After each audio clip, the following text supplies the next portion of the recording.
Hey there, night listeners. Tonight's story is fast, modern, and terrifyingly real. A friend calls a rideshare after a night out. The car pulls up right name on the dash, right plate. Totally normal. Until she never arrives. The app says she was dropped off exactly where she started. But her phone was found miles away, wiped clean. The car? Stolen. The app? Spoofed. The driver? Never found. This wasn't random. It was built, faked, controlled. So before we dig deeper, hit that like button, subscribe if you haven't already, and let us know in the comments where you are listening from and what time it is for you. There's a moment I keep coming back to. It was small, barely a detail at the time, but it plays over in my head more than anything else. We were standing on the sidewalk outside the bar, waiting for her ride, and she laughed at something I said. She looked completely relaxed. Her jacket was open. Her phone was glowing in her hand. She said, "I'm so tired. I might fall asleep in the car." Then she stepped toward the curb and got in. That was it. That was the last time I saw her. Her name was Kayla. We had been friends since college. Not best friends. Not every second of the day friends, but solid, the kind of friendship that stayed easy. We worked in the same neighborhood. We had the same kind of tired, sarcastic sense of humor. She never drank much, never took risks, always the first one to order a rideshare instead of trying to walk home. It was a Thursday night. We had gone out for a coworker's birthday. Nothing crazy, just drinks at a dive bar in Capitol Hill. Kayla left early, around 11. She pulled up the app. We watched the car icon move toward us. The make and model matched. The license plate matched. Her name was on the screen. The driver even rolled down the window and said, "You're Kayla?" She said, "Yeah." Then she got in. I stayed a little longer, 2 more drinks. I didn't even look at my phone again until after midnight. That was when I checked the group chat. Just stupid stuff, photos, memes. But Kayla hadn't replied, which was odd. She always replied, even just to react. I pulled up the app, half out of boredom. Her trip was still there under our shared contacts. I tapped it. It said the ride had ended, but the drop-off location was the bar, right where she had gotten in. The car hadn't moved. I stared at it for a while, confused. Then I refreshed the app. No change. I texted her, "Hey, did you make it home?" Nothing. I waited 10 minutes, then called, straight to voicemail. That is when I felt the first pinch of something in my chest. I opened the map again. The ride still showed the same thing, pick up and drop off in the same place, like she had never left. But I saw her get in. We all did. I left the bar around 1. Took my own ride home, tried to rationalize it. Maybe the driver had ended the trip by mistake and restarted it later. Maybe her phone had died and she fell asleep. Maybe she was home, safe, already in bed. But I didn't sleep that night. And the next morning, she didn't show up to work. By noon, her manager started asking questions. By 1, her parents had been called, and by 3, the police had been notified. I gave my statement, told them everything, time, location, what the driver looked like. I remembered he was wearing a dark baseball cap, said his voice was low and casual. I didn't get a great look. It was late. I was not paying attention. Why would I have been? The cops looked at the trip log, and that is when things started to break apart. The rideshare company said the trip data was incomplete, that there was no drop-off logged, that the driver's account had been flagged earlier in the week for connection issues. But when asked for the car's GPS movement, they hit a wall. The car had been spoofed. They found that out by day 2. The license plate Kayla saw, cloned. The app ID, hijacked. Whoever had picked her up had mirrored a real driver's credentials, a driver who had been asleep in another part of the city. The real car was parked outside his house, untouched. He had no idea any of this had happened until the police showed up at his door.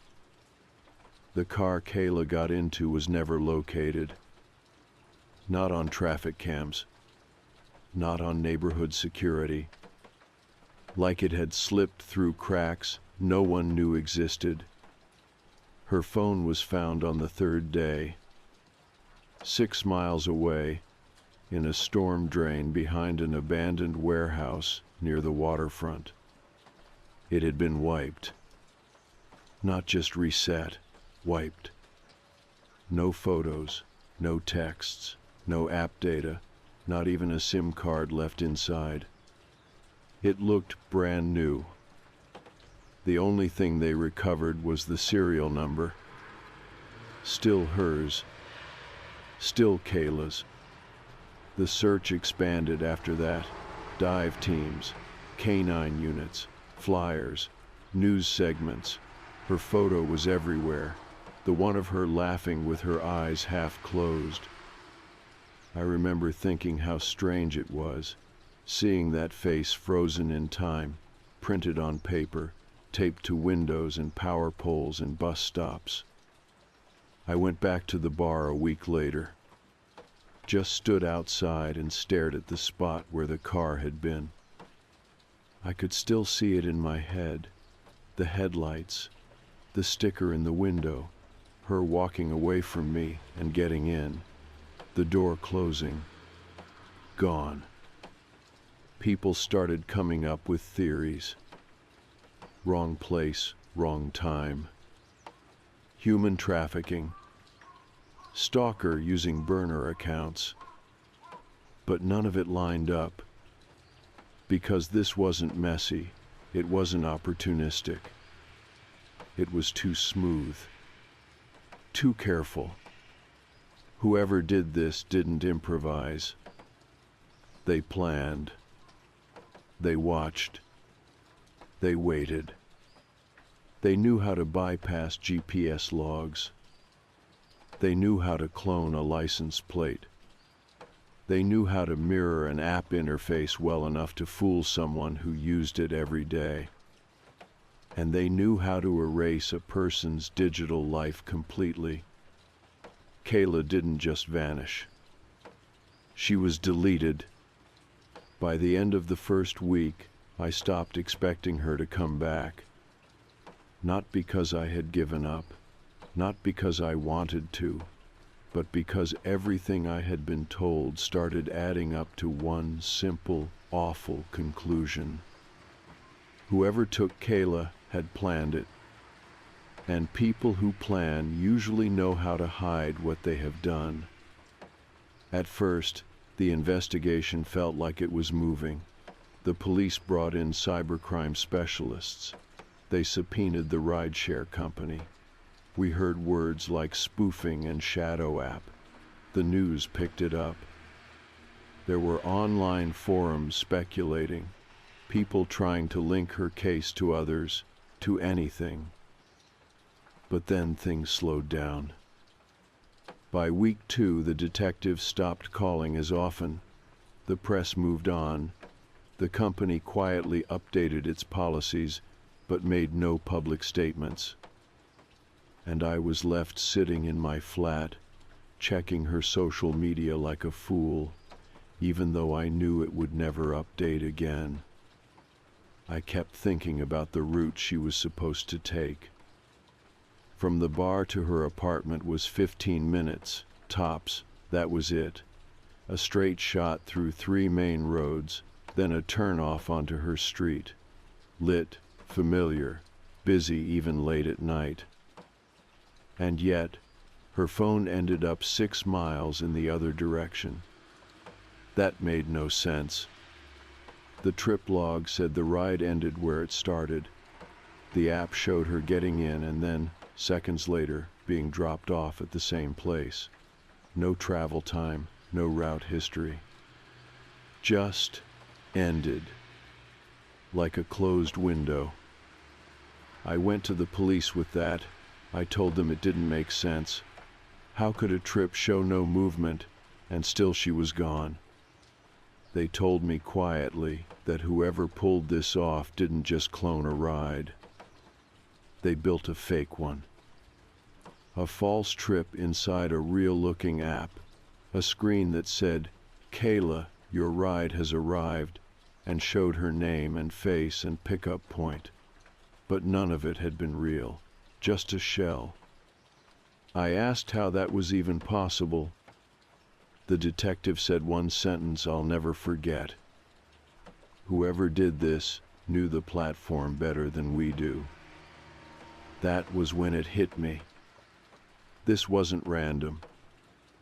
It wasn't someone waiting around outside bars for a girl to come stumbling out alone.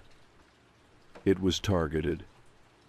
Someone had to know where Kayla would be, what time she was leaving, what her name was, what phone she used, what route she normally took. Someone had to know her. That was the part that stuck in my throat the longest.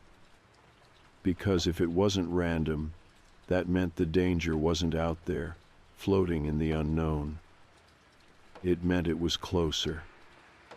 It meant it was someone watching. A week later, I started getting texts from a number I didn't recognize. No message, just links. The first one was a map. It showed a neighborhood in West Seattle. Industrial, mostly warehouses. I clicked it once, then closed it. The second message came the next night. It was a photo. Low quality, grainy, looked like it was taken through glass. It showed a woman's silhouette sitting in a car. Blurry, but the profile looked familiar. I stared at it for a full minute, not breathing. Then the third message came. This one had no image, just 5 words. "Stop looking, you'll ruin it." I took my phone to the police immediately. They traced the number, burner phone. Unregistered, dead end. They told me not to respond, not to follow any links. They said it could be bait, or worse, a trap. But part of me already knew that. And another part of me didn't care, because if there was even a chance that Kayla was in that photo, sitting alive in some car somewhere, I needed to know. I stopped sleeping properly. I started walking the city late at night, retracing routes she used to take. I watched the rideshare pickup spots. I took photos of license plates. I tried to match drivers to accounts. It didn't get me anywhere. But I couldn't stop. At some point I started to feel like whoever had done this was ahead of us in every way. Like they weren't just hiding. They were watching. There were moments that proved it. Once I found a folded receipt under my front door. No note, just a timestamp and a location. It was from a coffee shop across town. And the name on the receipt? Kayla. Same spelling, same order she used to get. Black coffee, no sugar, medium. The date on it was 4 days earlier. I brought it to the detectives. They scanned it, said it could be a hoax, that someone might be playing a sick joke. that it might not be her at all. But I knew her handwriting. She had scribbled something on the back. A single word. Listen. That was when I realized something I had not wanted to consider. What if she was still alive? And what if she had not just been taken? What if she was being kept? Trapped by someone with the tools to erase her from every system. Someone who understood how to vanish a person not by hiding their body, but by dismantling their data, their identity, their digital footprint. If that was true, then it meant she might be trying to reach out, to leave signs. If that receipt was from her, then she had been close. And if she had been close, it meant there was still time. Still a way back. I started looking again, not for suspects, but for messages. It started with the receipt, but after that, I began seeing things in places that never used to mean anything. Messages that felt like they were for me, even though they never said my name. Scratched initials on bus stop benches, a sticky note tucked behind the mirror in a public restroom, a torn napkin on the floor of a cafe with a familiar drawing in the corner, a little spiral. Kayla used to doodle spirals when she was bored. I used to tease her about it. At first, I thought I was imagining it, that I was so desperate for answers that I was starting to assign meaning to everything, that I had gotten stuck in the grief loop people talk about, when your brain won't stop reaching for things that might not be there. But it kept happening, and the patterns got harder to ignore. One night, I found a postcard tucked between my front door and the frame. No envelope, just the card. It had a photo of the Space Needle on the front. On the back, no stamp, no sender. Just a message written in ballpoint pen, 3 words. I am close. I sat down right there on the hallway floor, legs folded under me, turning the card over in my hands. The handwriting was crooked, but I would have known it anywhere. The same uneven slope to the right. The same way she dotted her I's with little circles. I had seen her write grocery lists in that exact same hand. I didn't take it to the police. I just sat with it. Because if I showed them, they would say what they always said. No proof, no fingerprints, no way to know when it was written.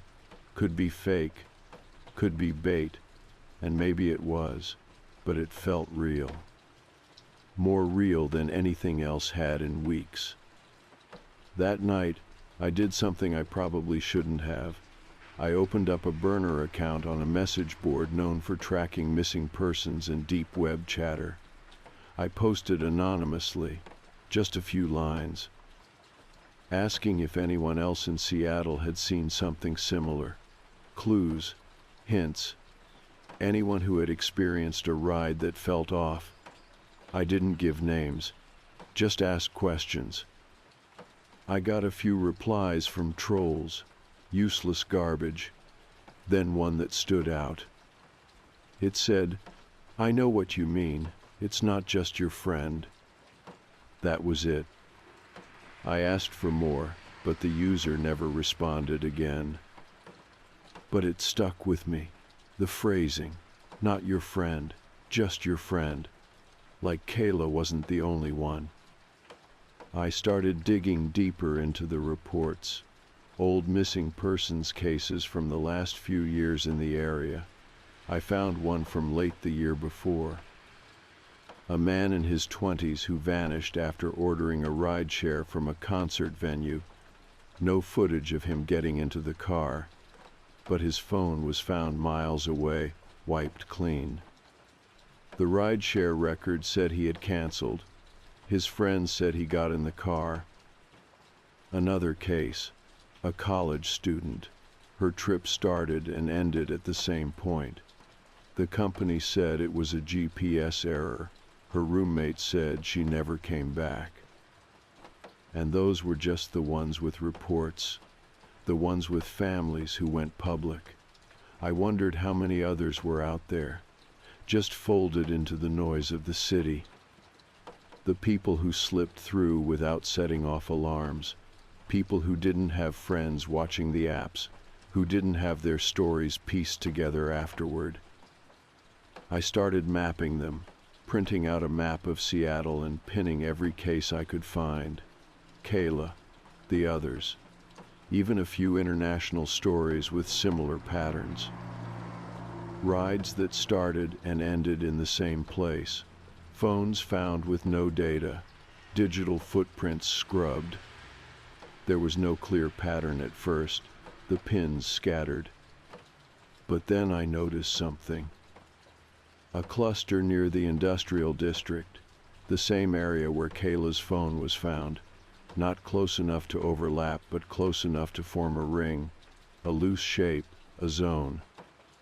I took the bus there one afternoon, no plan, just wanted to see it for myself. It was the kind of place you forget exists unless you work there. Fences, loading docks, warehouses that looked empty even when they were not. I walked the streets for 2 hours, saw maybe 3 people. No one looked at me, no one asked what I was doing. I ducked into a coffee shop that felt weirdly out of place and sat at the window, trying to feel for anything unusual. There was a car parked across the street. Black sedan, clean, too clean. It didn't move for over an hour. Every time I looked up, it was still there. At some point, I went to the bathroom. When I came back, the car was gone. I left right after that. That night, I found a message slid under my door. Typed this time, small font, 1 sentence. You are looking in the right place. Stop. Not or else. Not a threat. Just stop. I didn't. Because I was done being afraid of the dark. Kayla hadn't given up. I couldn't either. So I went back to the map, looked at it again with fresh eyes. And something clicked. All the pins, all the sightings, they didn't just form a zone. They circled something. A cluster of empty properties. One address in the center. A warehouse listed as abandoned. No company name. No rental history for 2 years. Just a name on the property records. And it was fake. Whoever owned it didn't exist. I wrote the address down on a napkin and stared at it for most of the night. Not because I was afraid, though I was. It was more like I was waiting for something to change. Like the paper might catch fire or disappear or reveal some hidden meaning, but it didn't. It just sat there, perfectly still, while I spun in my head, wondering what I was supposed to do. I knew better than to go alone. I knew how reckless that would be, but I also knew there were places official eyes didn't go, or at least didn't look hard enough. A property with no listed tenant, no working cameras, no digital trail except a fake name on an ownership form. The police were already drowning in half evidence and disappearing phone data. What would they even find there that I hadn't already guessed? By morning, I had made my decision. I didn't tell anyone where I was going.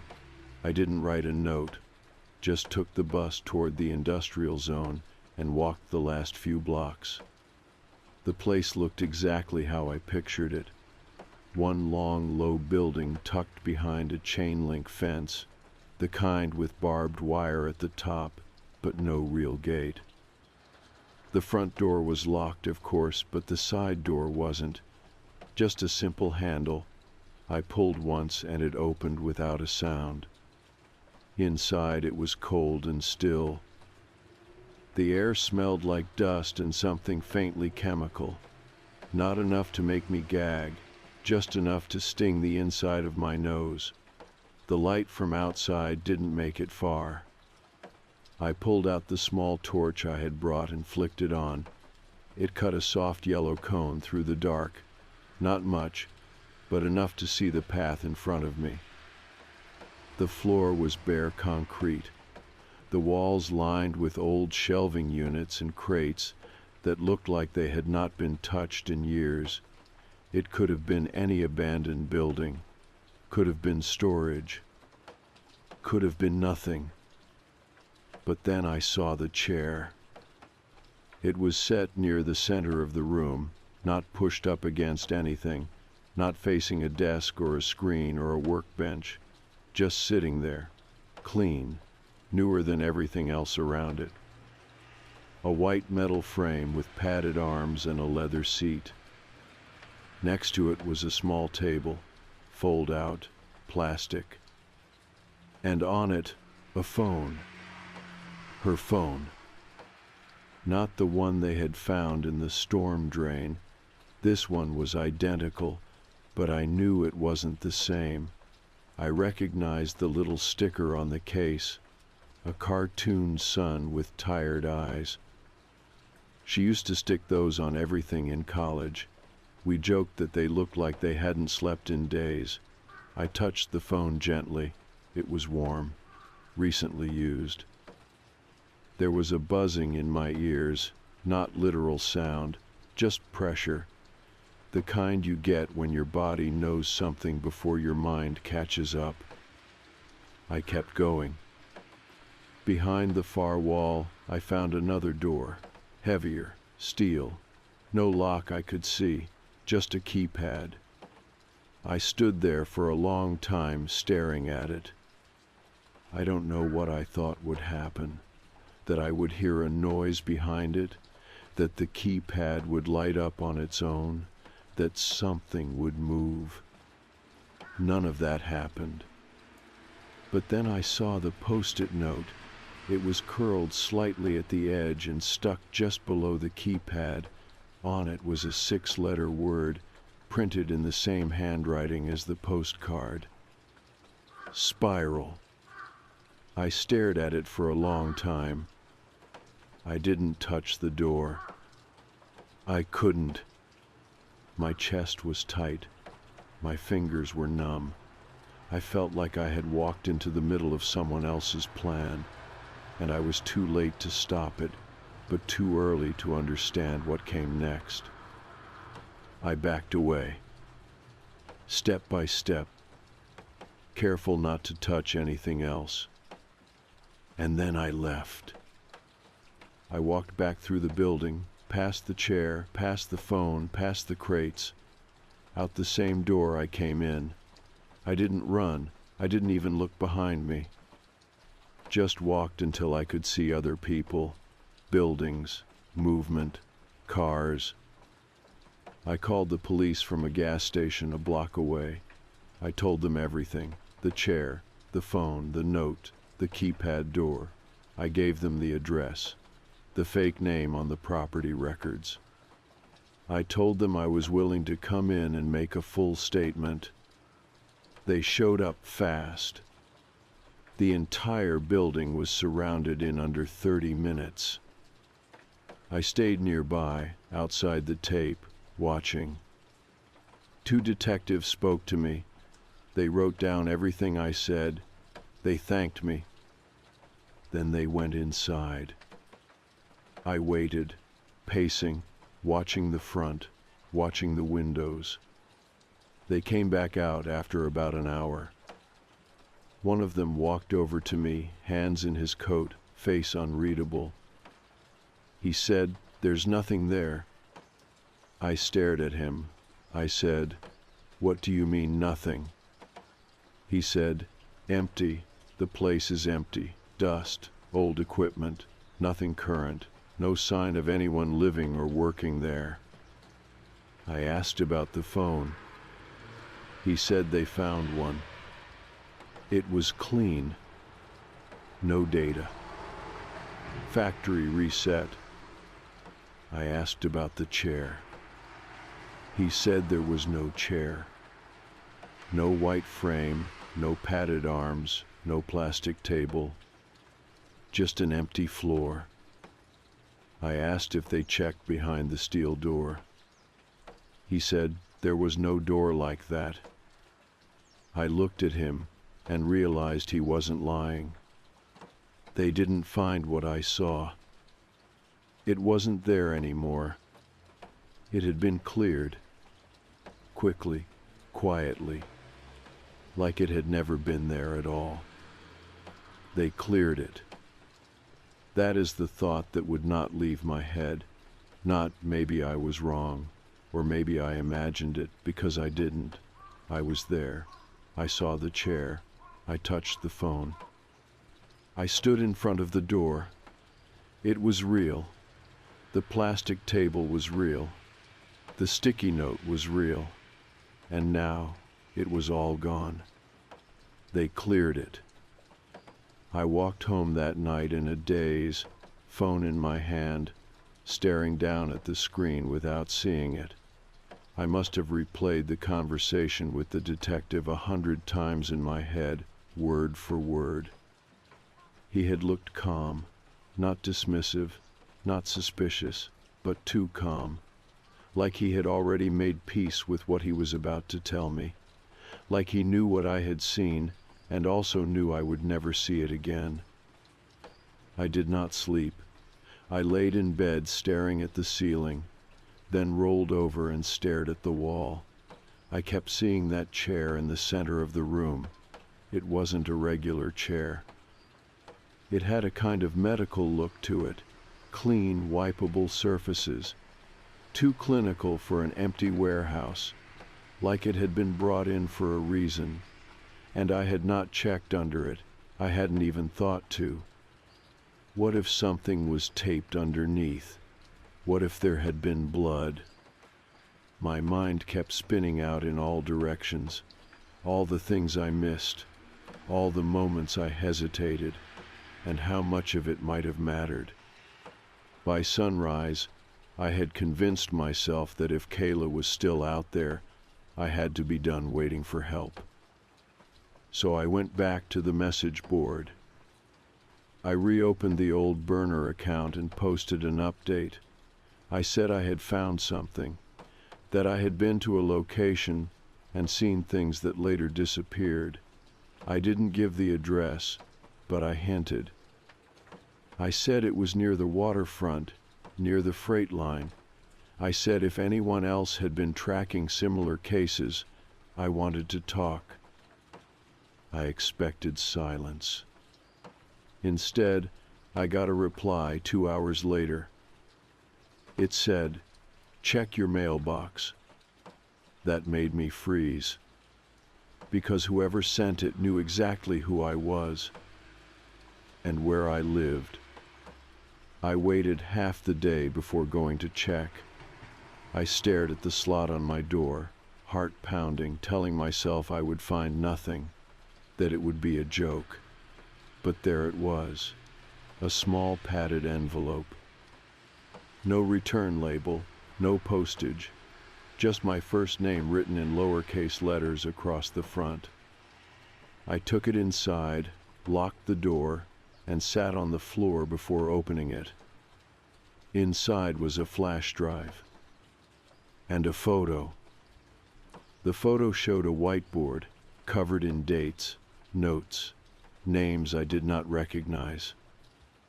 But right in the center was Kayla's name, underlined, circled twice, and next to it the word held. That is what it said.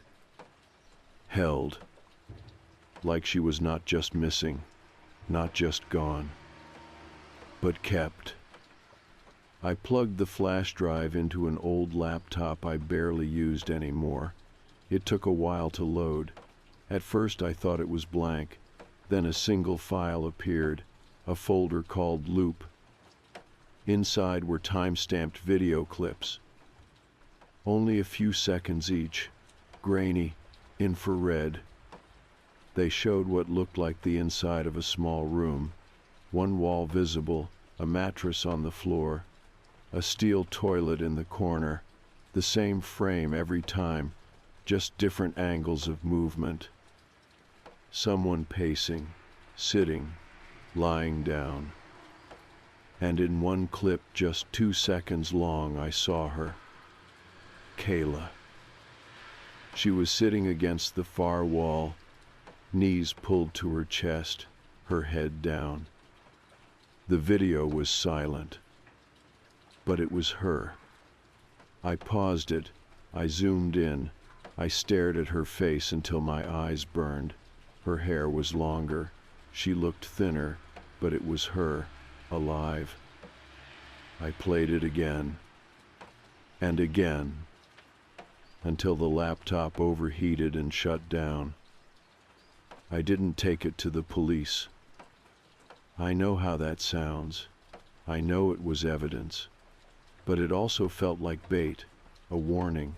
Someone knew I was looking, and someone wanted me to keep looking. But on their terms. The flash drive went into a drawer, and I started watching everything more closely. I retraced my steps, every trip I had taken, every address I had searched, every person I had contacted. I looked for patterns, signals, anything I might have missed. Because if Kayla was being held, there had to be movement, there had to be signs. I started noticing a car. Silver sedan, parked a few houses down from mine, never the same exact spot, sometimes across the street, sometimes 2 blocks up, but always nearby, always facing my building. It was there 4 nights in a row. Then it disappeared. And when it came back, there was something under the windshield wiper. A postcard. No envelope. This one showed a photo of Seattle's skyline. And on the back, 3 words. Time is narrowing. I felt sick, not from fear exactly, but from the certainty that this was building toward something.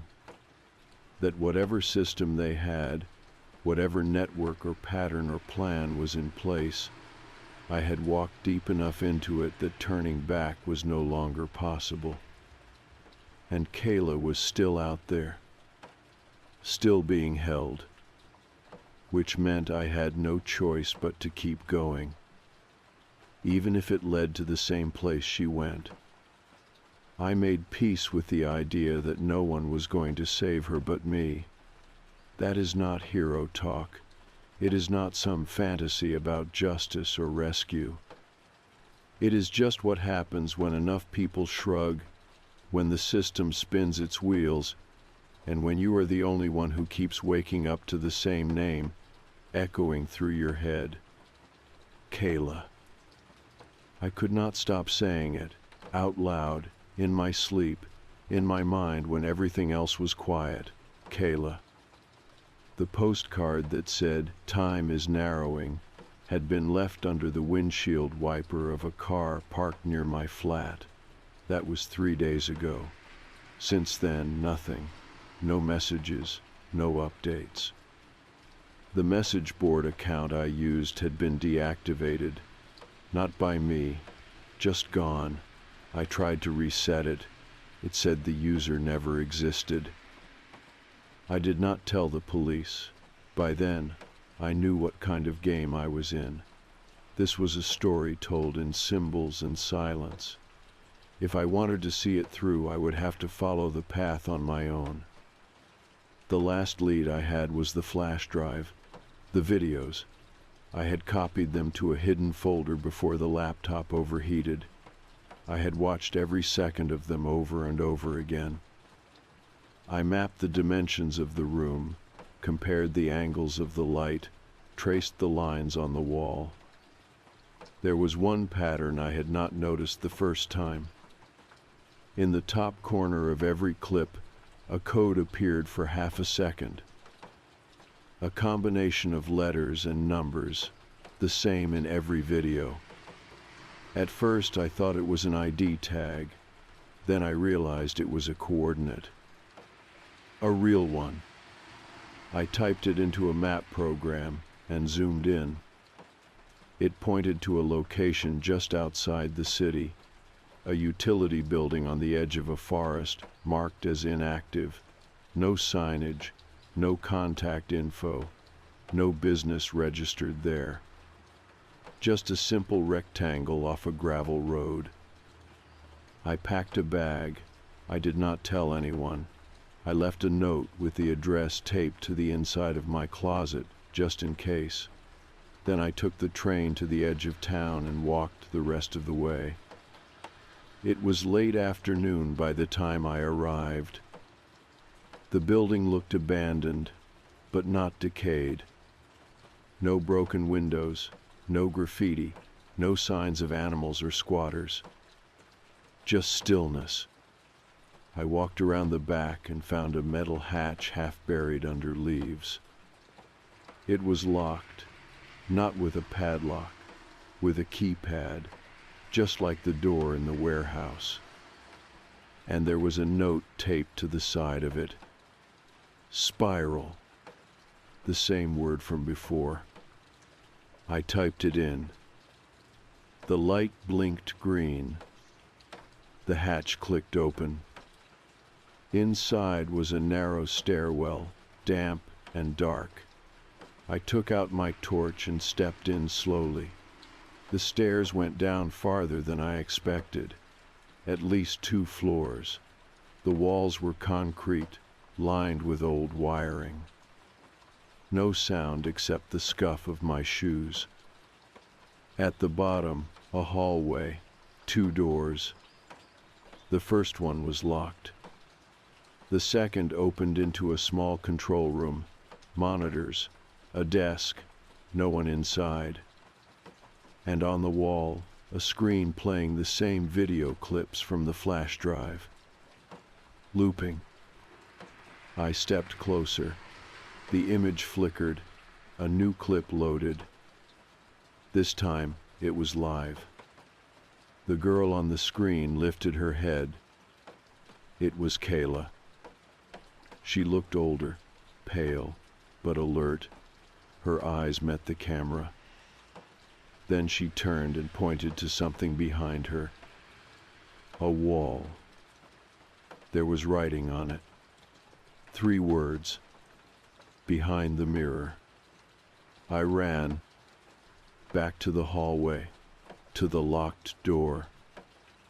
There was no keypad this time, just a keyhole. I looked around, frantic, until I saw a ring of keys hanging on a hook above the desk. I grabbed them, tried each one. The 4th key fit. The door opened into a narrow room. It looked like a holding space, a cot, a toilet, a metal sink, a mirror bolted to the wall above it. And behind the mirror, just like she said, was a hidden compartment. Inside it was a switch. I pressed it. The back wall of the room made a grinding sound and slid open. Kayla was there. Alive. She did not scream. She did not cry. She just looked at me and said, "Took you long enough." I helped her out. She could walk, but barely. She leaned on me as we moved back through the hall, up the stairs into the light. Neither of us looked back. We walked until we reached the main road. Then we called the police. They arrived 20 minutes later. By then, Kayla had told me everything. She had been taken the night of the ride share. Drugged, she thought. Not knocked out, just confused, disoriented. The driver had worn gloves, sunglasses, even at night. She remembered waking up in a cell, no windows, no idea how far she had been moved. There were others, she said. Not in the same space, but she had heard voices, at least once a week, someone crying through a vent, always quiet after that. She started sending messages when she realized someone might still be looking. Notes slipped into trash pickups, drawings hidden in library books, stickers in public bathrooms. She had been trying for months. The videos had been filmed by them. She thought they sent one out to pull me in. But she made it work. We made it out. The building was cleared by the police. Inside, they found more than we could have imagined. Files, photos, multiple rooms, tools, a network, a machine designed to erase people without leaving a trace. They shut it down. They arrested 3 people. The rest are still being found. But Kayla is home now. She sleeps with the lights on. So do I. We do not talk about that chair, or the way the driver knew her name, or how many others got into the wrong car and were never seen again. But we talk, and that is enough. We survived the spiral, and we got out. Together.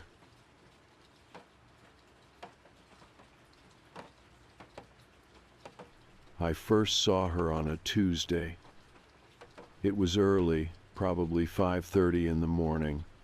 I'd gotten in the habit of waking up before the kids, not to be productive, but because I liked the quiet. There's this weird, weightless window of time before the rest of the world kicks on. No emails, no cartoons, no toast burning in the background, just stillness. That morning, I poured myself a cup of coffee and stood at the kitchen window like I always do, looking out over the backyard. That's when I noticed her, just standing there at the back fence. Our yard backs up to a small patch of woods. Nothing dense, just a few skinny trees, some brush, the occasional squirrel. Between the yard and the trees is an old wooden fence about shoulder height. It was here when we moved in. Nothing fancy, just enough to say this part is ours. She was standing on the other side of it, not in the woods, but right at the edge, perfectly still, hands at her sides, wearing what looked like a long coat or maybe a dress, dark brown, like something you'd wear to a church service in the fall. At first I figured she was just passing through, maybe someone's lost aunt or a neighbor cutting across the woods to get somewhere faster. But she didn't move, didn't fidget, didn't seem cold, just stood there, facing the house. She was too far away to make out her expression, but I could tell she wasn't watching the trees or looking around. She was looking straight at our window, at me. I didn't wave or say anything, just stood there with my coffee, watching her, trying to figure out if I should call someone or open the back door. But I didn't want to wake anyone else up, and honestly, I wasn't even sure what I'd report. Eventually, the sky started to brighten. Not full sunrise, but that soft gray blue that means morning's on the way. I looked down to check the time, 5:42, and when I looked up again, she was gone. No rustling, no footsteps, just gone. I stepped outside and looked around, but the woods were still. The grass was wet with dew, no footprints. Weird, but not alarming. Not yet. The next morning, she was back. Same time, 5:30 on the dot. Different outfit this time, a pale green blouse with a tan skirt that hit just below the knee. Her hair was down, neatly combed, almost too neat for that early in the morning. Again, she stood there without moving, just watching the house. This time, I stepped out onto the porch. I didn't go down the steps, just stood there and stared back at her. I thought maybe she'd wave, or speak, or do anything to make this make sense. But she didn't react. She didn't even blink. I raised a hand halfway, not quite a wave, more like a cautious hello, and she still didn't move. When I called out, "Can I help you?" her head tilted just slightly to the right, like she was studying me or recognizing me. That was the moment I felt the first real thread of unease. Not fear, not yet, but something that made me step back into the house without fully realizing I'd done it. I watched her through the window again, waiting to see if she'd leave, or at least shift her weight. She didn't. And just like the day before, as the light started creeping in, she was gone. I told my wife about her that night. Jen laughed at first. "You've got a little fan club forming," she said. But when I told her how long the woman had stood there, how she didn't move or speak, her smile faded. "You think she's homeless?" Jen asked. "Maybe," I said. "But she looks too, put together. Her clothes are always clean, hair brushed. She doesn't have a bag or anything. It's weird." "Should we call someone?" I shrugged. "She's not on our property." That's what I kept coming back to. She wasn't doing anything technically wrong. She was just there. And the next morning, she was there again. 5:30 sharp. This time she wore a red sweater, same length skirt as the day before. Her shoes were always flats, modest, practical, like she dressed for a very specific kind of appointment every day. I stepped outside again. This time, I walked all the way down to the edge of the yard. She didn't move. I stood about 10 feet from her, only the fence between us. Up close, she looked even more ordinary, early 50s maybe. No visible scars or dirt, no signs of injury. Her eyes were pale, almost colorless in the dawn light. "Why are you here?" I asked. She blinked, once, maybe twice, then said in a quiet, even voice, "I used to live here."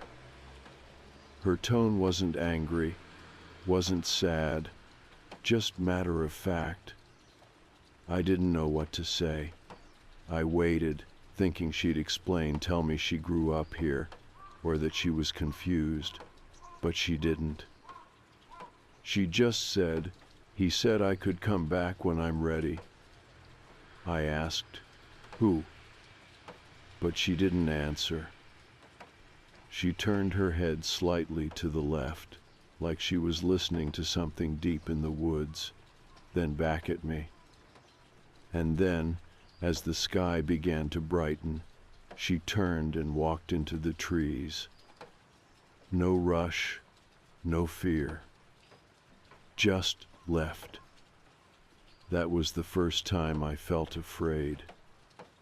Not because of what she did, but because of how calm it all was.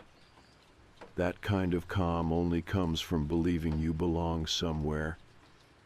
And I couldn't shake the feeling that she thought she still did. She didn't come the next morning. I got up early, like usual, still groggy from staying up too late reading the same news stories on my phone.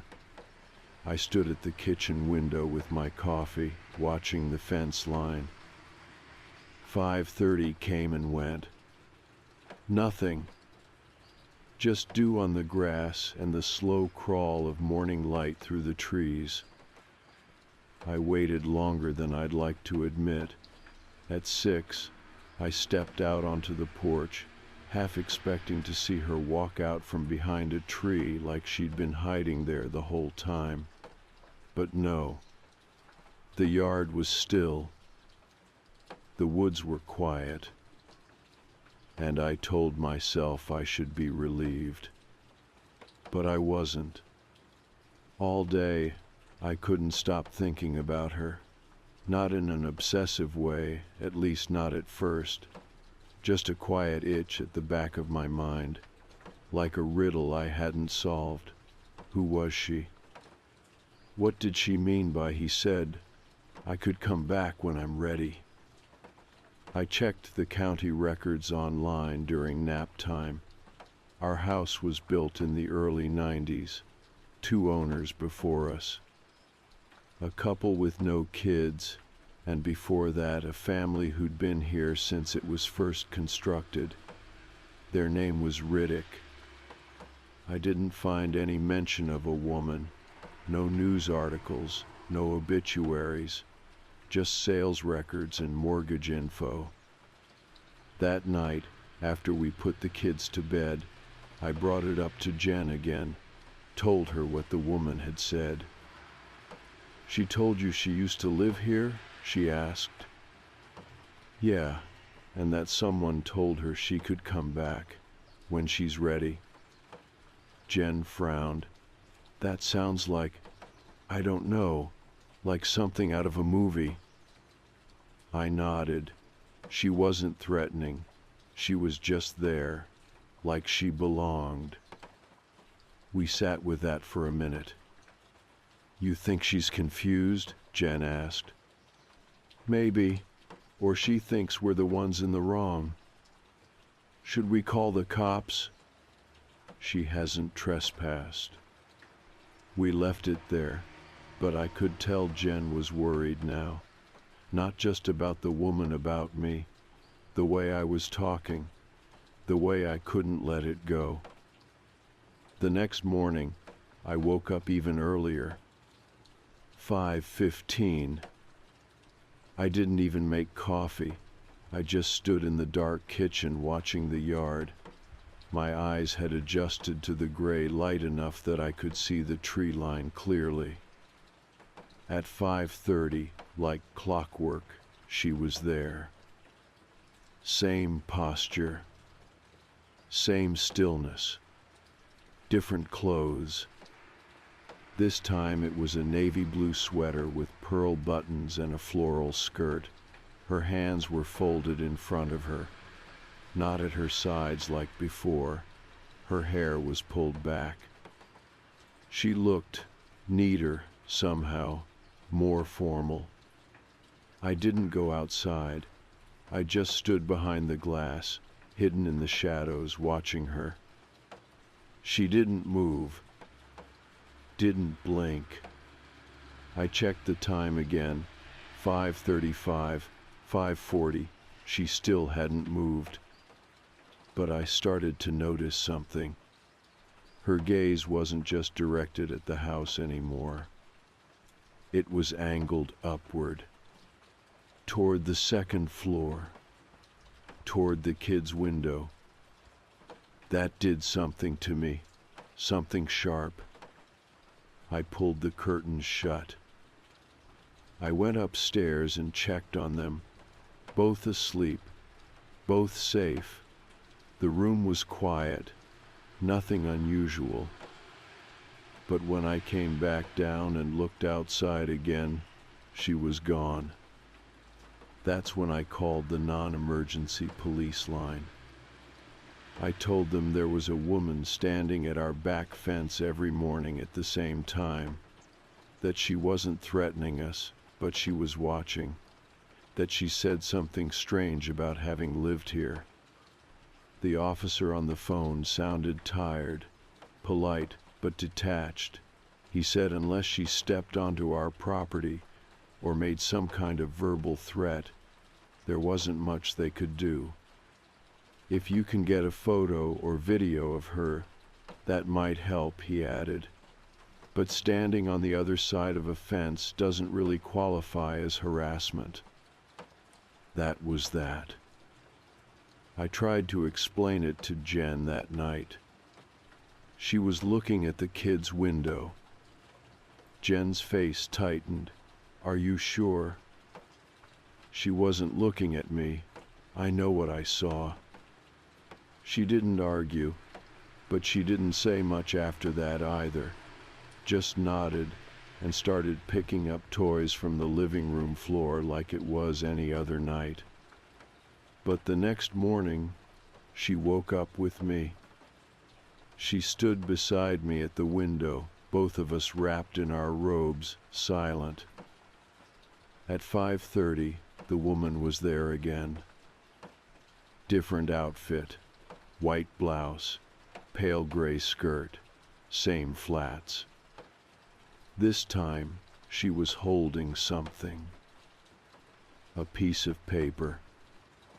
She didn't wave it or lift it high, just held it loosely at her side like a school teacher carrying a lesson plan. I reached for my phone and zoomed in through the window. The picture came out blurry, useless. The low light didn't help. Jen said, "What is that?" And I said, "I don't know." And before we could say anything else, the woman slowly lifted her free hand and pointed at the house. Not the upstairs window. The kitchen. Right at us. Then she turned and walked back into the trees. Jen stepped away from the window. "I want you to talk to someone," she said. "I am talking to someone. You." "No," she said. "A professional." That stung. I didn't respond. She put her hand on my arm. "I believe you. I'm not saying this isn't real, but you're getting obsessed. You're not sleeping. You're jumping at shadows. I'm trying to keep us safe." "I know," she said, "but it's starting to feel like she's not the problem anymore." That hurt more than I wanted to admit. I told her I'd drop it, but I didn't. The next morning I was out there before 5. I brought a folding chair and sat at the edge of the lawn with a flashlight and a thermos full of coffee, like I was on some kind of stakeout. I didn't care how it looked.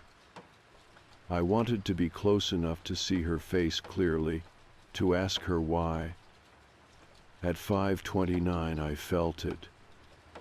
That subtle shift in the air, like a curtain lifting. And there she was. Right on time. Only this time she wasn't standing. She was kneeling. Hands clasped, head bowed. Like she was praying. She was kneeling. I didn't move. She stayed like that for 6, maybe 7 minutes, perfectly still. Head bowed, hands pressed together, knees sunk into the soft ground just beyond the fence. She didn't flinch, didn't look up, didn't react when I turned on the flashlight and aimed it directly at her face. It was like I wasn't even there. And that, somehow, was worse than if she'd acknowledged me. She rose slowly at 5:43 and walked back into the woods, disappearing behind the same clump of trees as before. By the time I stood up, my coffee was cold. I didn't tell Jen that day. I was already towing the line between concerned and concerning. I knew it. She knew it. Every time I brought it up, I could see that flicker behind her eyes, that little "I'm worried about you" look. So I didn't say anything. I just went about the day like normal. Changed a diaper, made toast, folded laundry, rewatched the same episode of Bluey for the 4th time. But my mind stayed fixed on her. Why had she knelt? Why now? Was it ritual?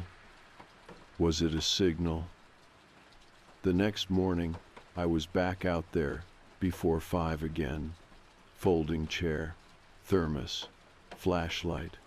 This time I brought my phone on a tripod, facing the woods, recording. At 5:29, nothing happened. At 5:30, still nothing. 5:31, 5:32. She stepped out from the trees like she'd never left, walking slowly like she'd been underwater.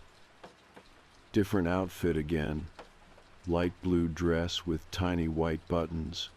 Her hair was up in a low bun.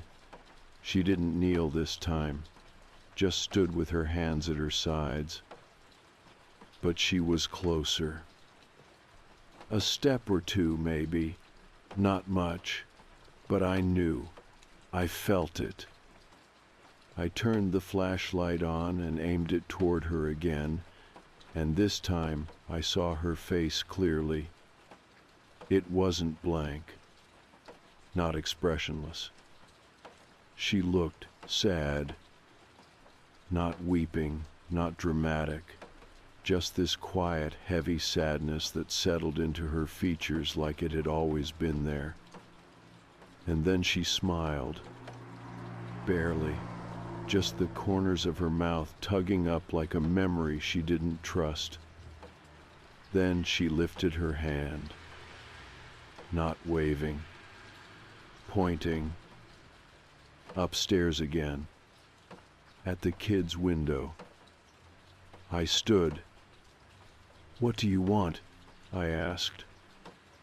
She tilted her head. I stepped closer. "Why are you here?" She didn't answer. "Who told you you could come back?" This time she did respond. Her voice was barely audible, calm, almost like a lullaby. "You'll remember soon." I froze. What does that mean? But she was already turning, walking away, slow and unbothered, her pale dress catching the morning light in a way that made it glow. Back into the trees. Gone. When I checked my phone, the recording had stopped halfway through. Storage full.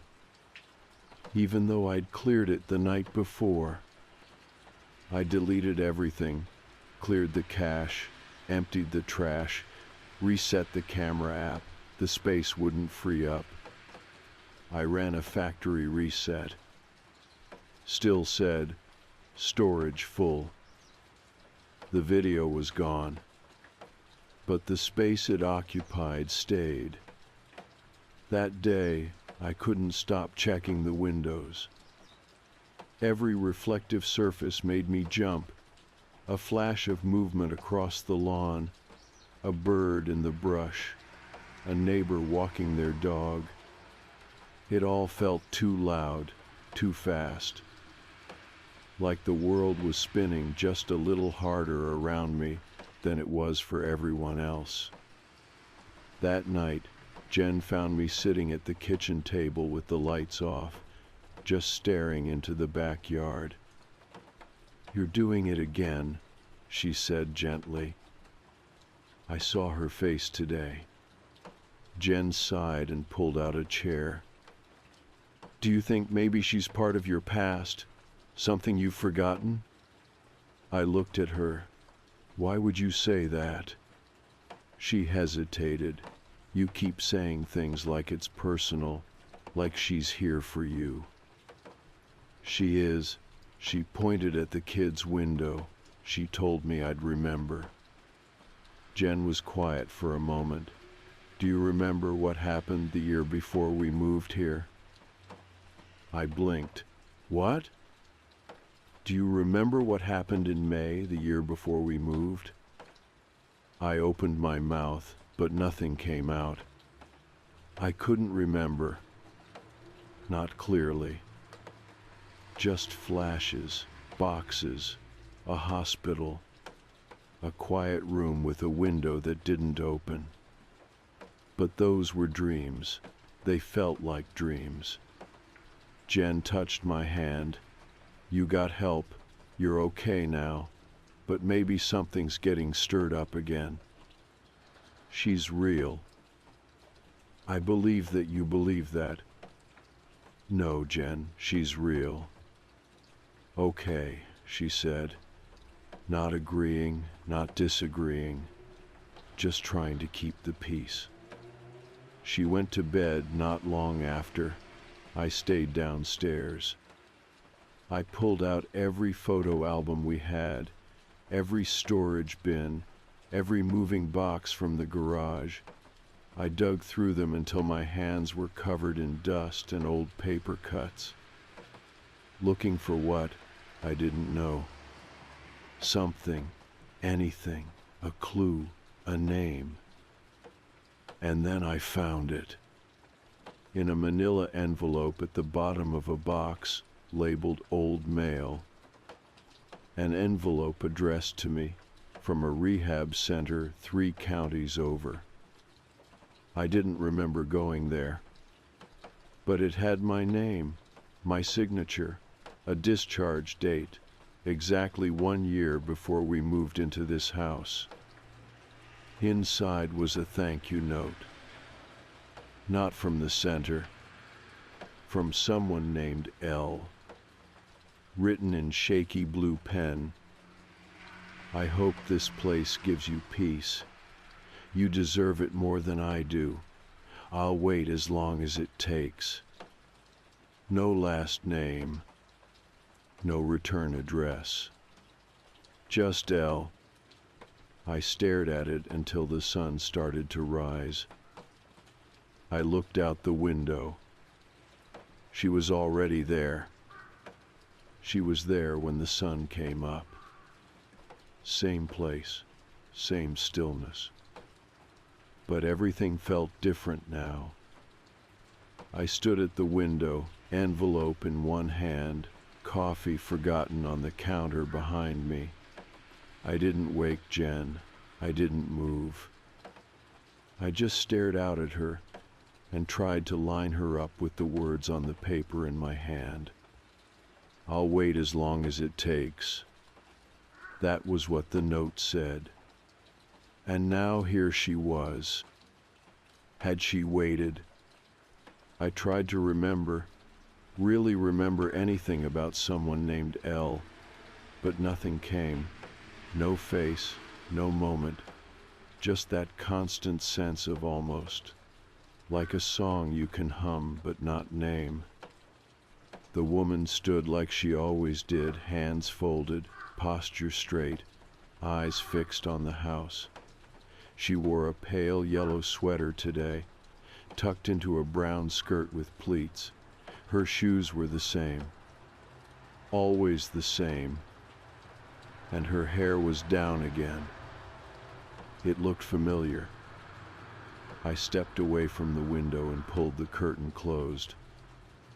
I didn't know what scared me more, that she was watching us, or that some part of me might have invited her. The kids were up by then. I made breakfast like normal, or tried to. Toast burned. I poured juice into a coffee mug by mistake.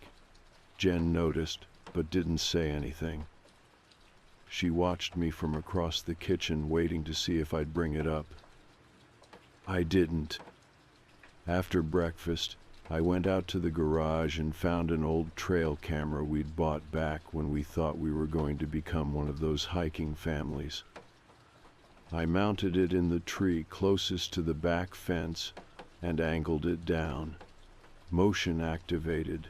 Night vision. Should have been enough to catch something. Just in case. Just so I'd have proof. That night, I lay awake for hours. My mind kept circling the same drain. Who was she? What did I forget? Had we met before? Had I promised her something? Had I hurt her? Or worse, had I loved her? The next morning, I didn't go outside. I stayed inside, lights off, curtains cracked just enough to see. She came at 5:30. Same spot. New clothes. White blouse, dark green skirt. But something was different. She wasn't looking at the house. She was looking at me. Not at the window, not at the upstairs room. At me. She met my eyes through the sliver in the curtain and just stood there, blinking slow, like she'd been waiting for me to really see her. I wanted to go out there, but I didn't. I don't know if it was fear or guilt, or maybe both. My hand was on the doorknob, but I stayed still. At 5:46, she turned and left. That afternoon, I checked the trail cam. The screen said, motion detected, 5:31 a.m. I opened the clip. There was nothing. No figure, no movement, just a 30-second shot of an empty yard, the fence, the woods behind it, quiet, still. No woman. No proof. I stared at it, trying to make sense of the footage. Did I aim the camera wrong? Did something glitch? But I knew what I saw. She'd been there. I put the trail cam back in the garage. That night, I sat on the porch alone with a blanket over my lap and a flashlight in one hand. I watched the tree line like it owed me answers. I didn't sleep. I didn't blink for long. At 5:28, I heard it. A soft shuffle in the leaves. And then she was there. Not walking out of the woods this time. Just appearing. Like she'd always been standing there and the world had finally caught up. I stood slowly. Walked to the fence. She didn't move. Up close, she looked tired, not disheveled, just worn. Her eyes weren't threatening, they weren't demanding, they were asking. I cleared my throat. What's your name? She tilted her head. You used to know it. I don't. A soft smile. Not yet. You keep coming here, why? She looked up at the house. Because he said I could. Who's he? You.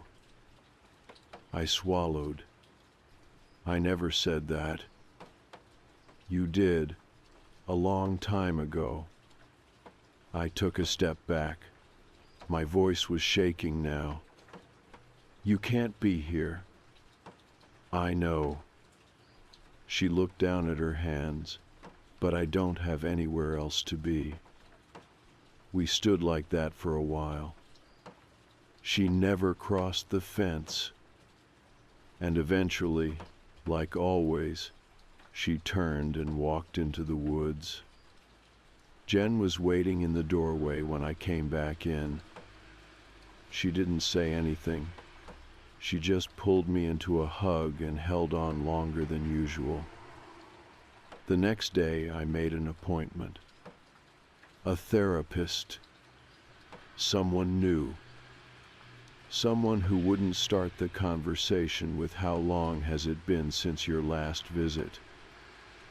I didn't tell them about the woman right away. I started slow, just talked about the unease, the guilt I couldn't place, the memory gaps, the feeling that something was waiting for me to catch up to it. We talked about my past treatment, about the breakdown, the hospitalization, the weeks I didn't remember. They told me it was okay. That forgetting is sometimes what the brain needs to survive. I nodded, but I wasn't sure I agreed, because whatever I'd forgotten, it hadn't forgotten me. That night, I went back through the mail again. Every envelope, every piece of paper, every scribbled note in every old notebook we still had stuffed into drawers. And I found another one. Different handwriting this time. Smaller, tighter. Just 3 lines written in pencil on the inside of a greeting card that said, "Thinking of you" on the front. He told me to wait here. He said this would be home. I don't know how long that means. It wasn't addressed to anyone, but I knew who it was from, and I knew who it was for. The next morning, I didn't wait for her. I woke up late, slept through my alarm. Jen let me sleep in, which she never does, especially on weekdays. When I finally rolled out of bed, the kids were already halfway through their cereal, and the sun was pouring in through the back windows like nothing had ever been wrong. I went to the kitchen window without even thinking, the way you reach for your phone first thing, and stopped when I realized I'd missed it. She was gone. If she'd come, I hadn't seen her. There was no note, no trace, no impression in the grass near the fence.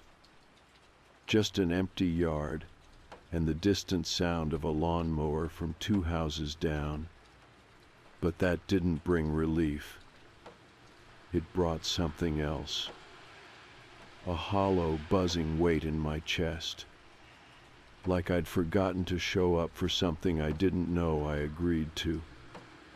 Jen asked me how I was feeling that afternoon.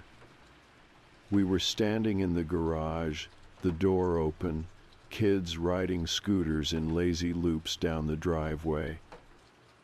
I shrugged. "Better," I said, "just tired."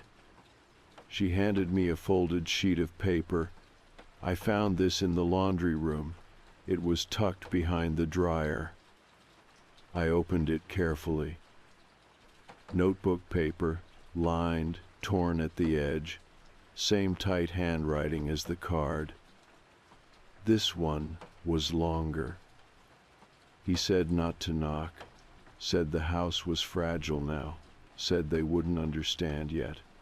I promised to wait where it's safe, where I used to sit before everything broke. I remember the fence. I remember the light in the kitchen. I remember his hands shaking. I read it twice, then folded it again and tucked it into my back pocket. Jen didn't ask what it said. She just looked at me like she already knew. And maybe she did. That night, I sat outside again. No chair, just the grass beneath me, damp and cool, like the earth wanted to remind me I was still part of it. She didn't come at 5:30 or 5:40, but at 5:52 I felt her. Before I saw her, that same shift in the air, that hush, that invisible thread pulling the space between us tight. When I looked up, she was already there. Closer now. Maybe 3 feet from the fence. Not kneeling, not standing straight, just leaning slightly forward, like she was tired, or like she didn't want to scare me. She wore a light gray sweater buttoned up to her throat, long black skirt, hair in a low bun, pale hands folded in front of her like she was waiting her turn to speak. "Your letters," I said. She nodded. "Why did you leave them?" "To remind you." "Of what?" "That I was here, that I still am." I felt something slide into place behind my ribs. A quiet truth. I rubbed my hands together. Did I know you?" She tilted her head. "You do." "I don't remember." "You will." "Were we," I started, then stopped. The word tasted wrong. "I don't know," I said instead. "I don't know what's real anymore." She took a small step forward, just enough that I could see her more clearly. Her face was soft, no makeup, no lines that didn't belong. She looked like someone I should have known. Someone whose photo I might have glanced past in a forgotten album. "You said I could come back when I was ready," she said. "When was that?" "You didn't know at the time." "What did I say exactly?" She closed her eyes. "You said, when I get better, when things are safe again, you can come back," and I waited. I felt the air thicken around me. My legs felt rooted to the earth, like I couldn't have stood even if I wanted to. "You never came inside," I said. "I promised I wouldn't." "You kept that promise." She smiled, and for a moment I felt something warm, familiar. Like I'd seen that smile before, across a table, or in a hospital room, or in a photo that got thrown away. I swallowed hard. Are you real?" Her smile didn't change. "You're asking the wrong question." "What's the right one?" She paused, then said softly, "Why did you forget me?" I felt dizzy. "I don't know." She stepped closer. "I think you needed to. I think you had to let me go, but you didn't know how, so you pushed it down until it stopped knocking." "I didn't mean to." "I know." I sat in silence, the morning cold starting to settle into my skin. Behind us, the trees were starting to shift color, the edges of fall creeping in. She looked at the house. "Is it different now?" "Yes," I said. "Better?" "Sometimes."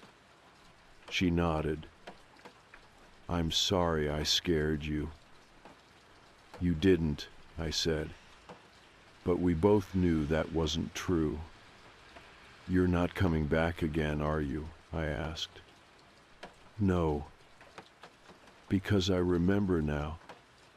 "No," she said, "because you're not mine anymore." I didn't know what to say to that. She stepped back, and for the first time she smiled fully.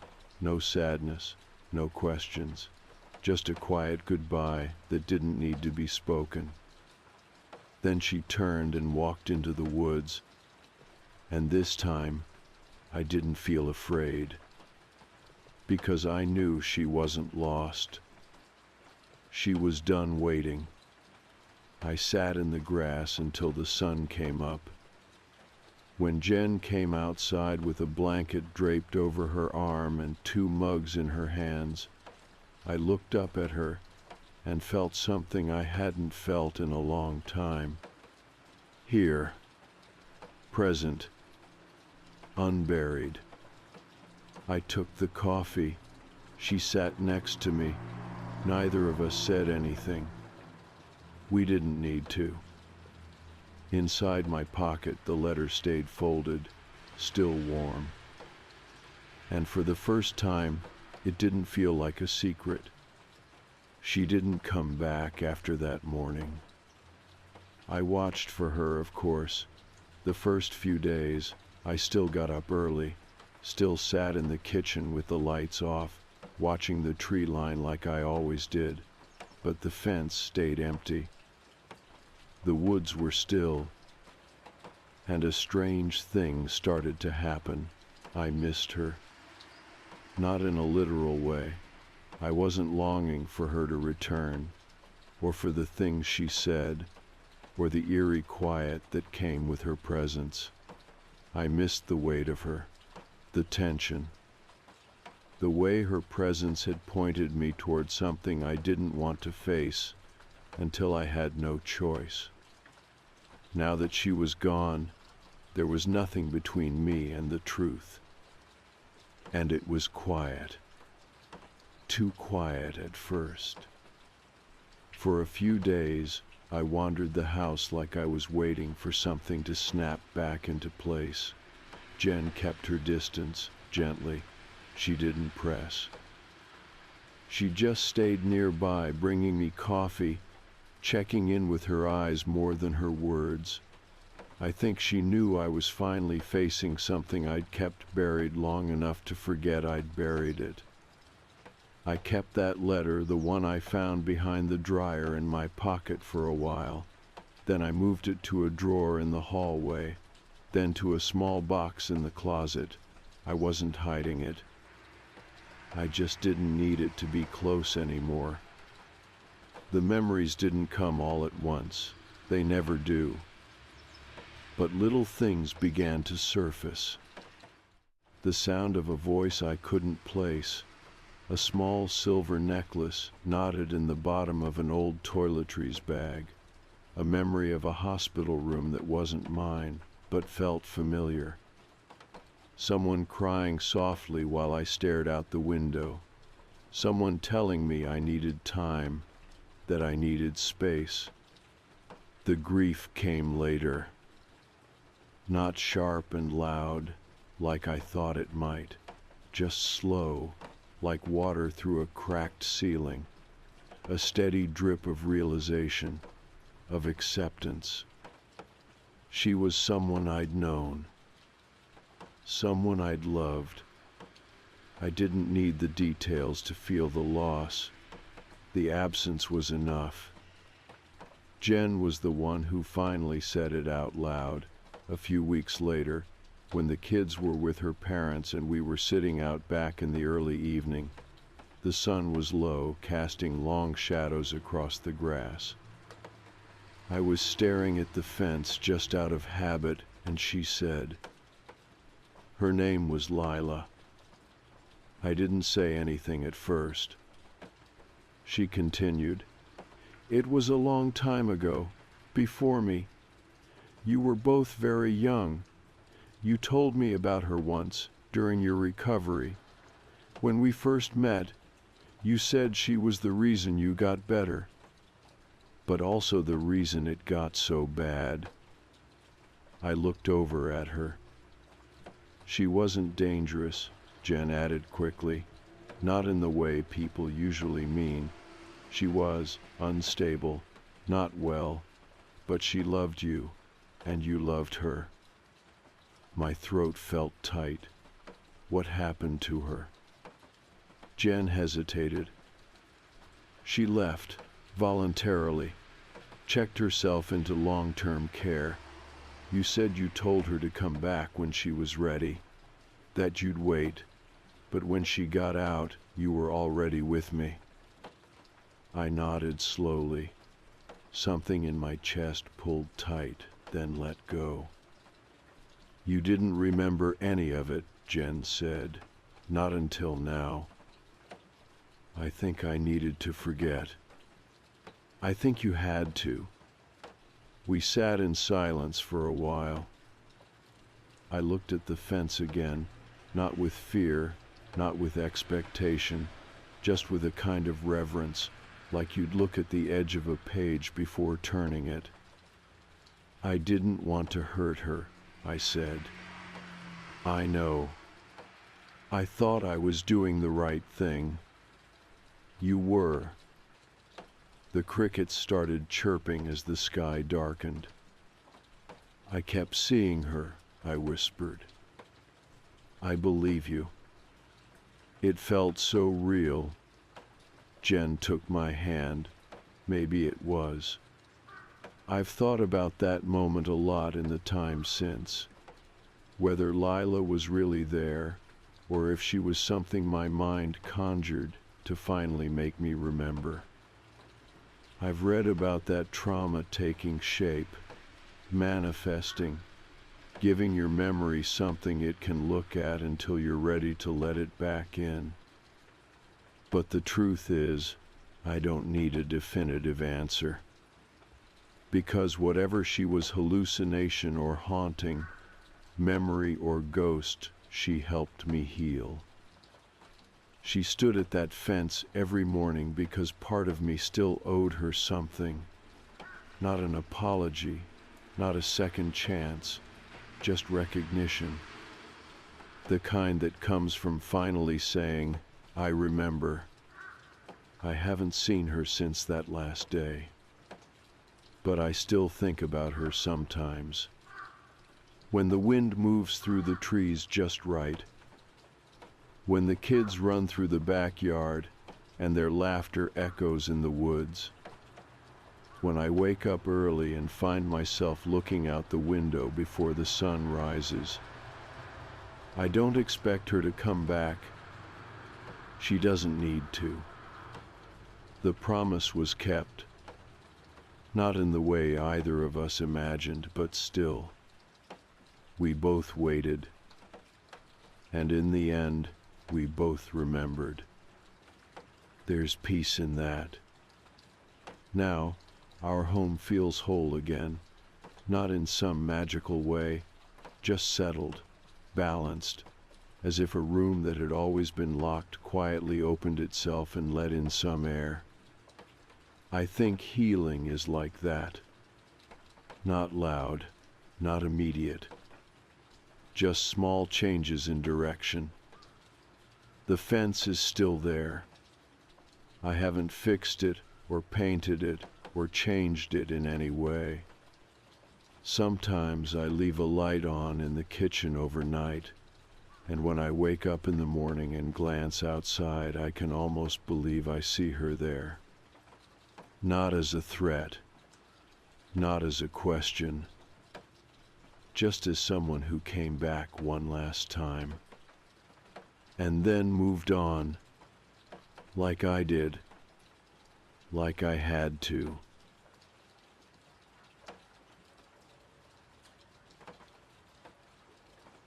People always say hindsight is sharp, like a blade, but that is not true. Hindsight is soft, blurry, unreliable. You start looking back, trying to see the shape of something you missed, and suddenly everything looks like a clue. Even the things that were just nothing. A mood, a bad day, an odd phrase. I grew up thinking my brother was sick. That is what the doctors said. That is what our parents told us. He was quiet, withdrawn, detached from everything around him. At first they thought it was just shyness. Then came the night terrors, the blank stares, the violent drawings. After that, it became a rotating cycle of therapists, assessments, and medications with names I could never remember. He was never officially diagnosed with anything solid. That is what made it worse. It was always vague, dissociative tendencies, borderline symptoms, atypical emotional responses. We learned to speak around it like it was a fog no one could name. Sometimes they called it a condition. Other times it was a phase. The word our mum used most was episode, like it was weather, like it would pass.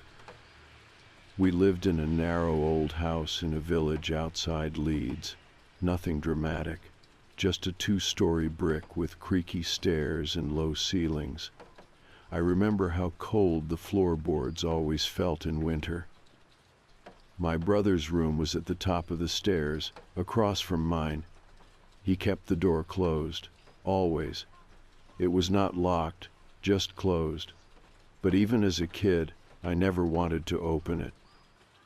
He had this notebook, a thick spiral-bound one with a black cover. He wrote in it every day. I thought it was a journal. I asked once what he was writing, and he said, "Practice runs." When I asked what that meant, he just looked at me and blinked.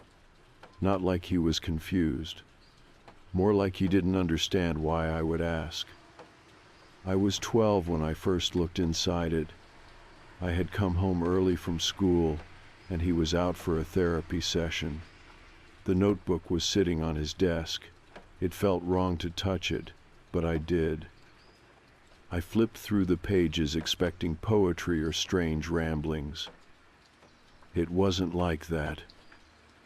It was lists. Dates, times, names, descriptions of people he had never met, at least not that I knew. What they were wearing, where they had gone. Sometimes a comment like, "Too soon," or "Not this one." The tone was detached, not emotional, not excited or scared, just methodical. There was one entry I remember word for word. It said, 17:30, red coat, waits at the station for 30 minutes, weak ankles, window seat, no umbrella. I thought it was nonsense, or maybe just fragments of dreams. I was old enough to know his brain didn't work like everyone else's, but I was not old enough to know what patterns looked like.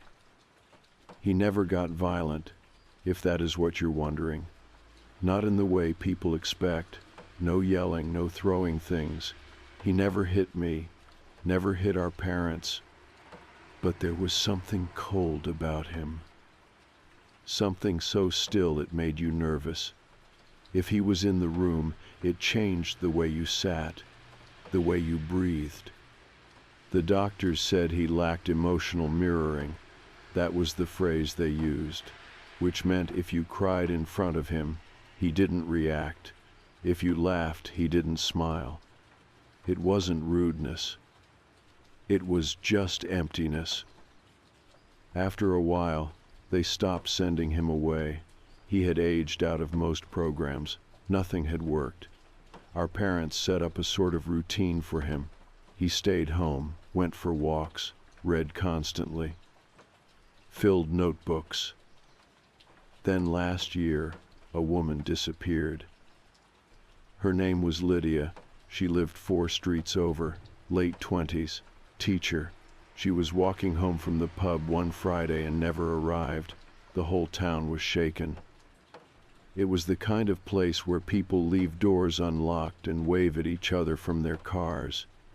Disappearances don't happen here. There were flyers everywhere. Police canvassed the area. News vans parked near the roundabout. They found her handbag by the canal, but nothing else. No body, no evidence, no arrests. A few days after the news broke, my brother came into the kitchen while I was making tea. He asked if I still went through his things. It was a strange question. I hadn't touched his stuff in years. I told him no. He just nodded and walked away. Later that night, I went into his room, not to snoop, just to check. That sounds weak, but it's the truth. There was something in his voice I couldn't shake.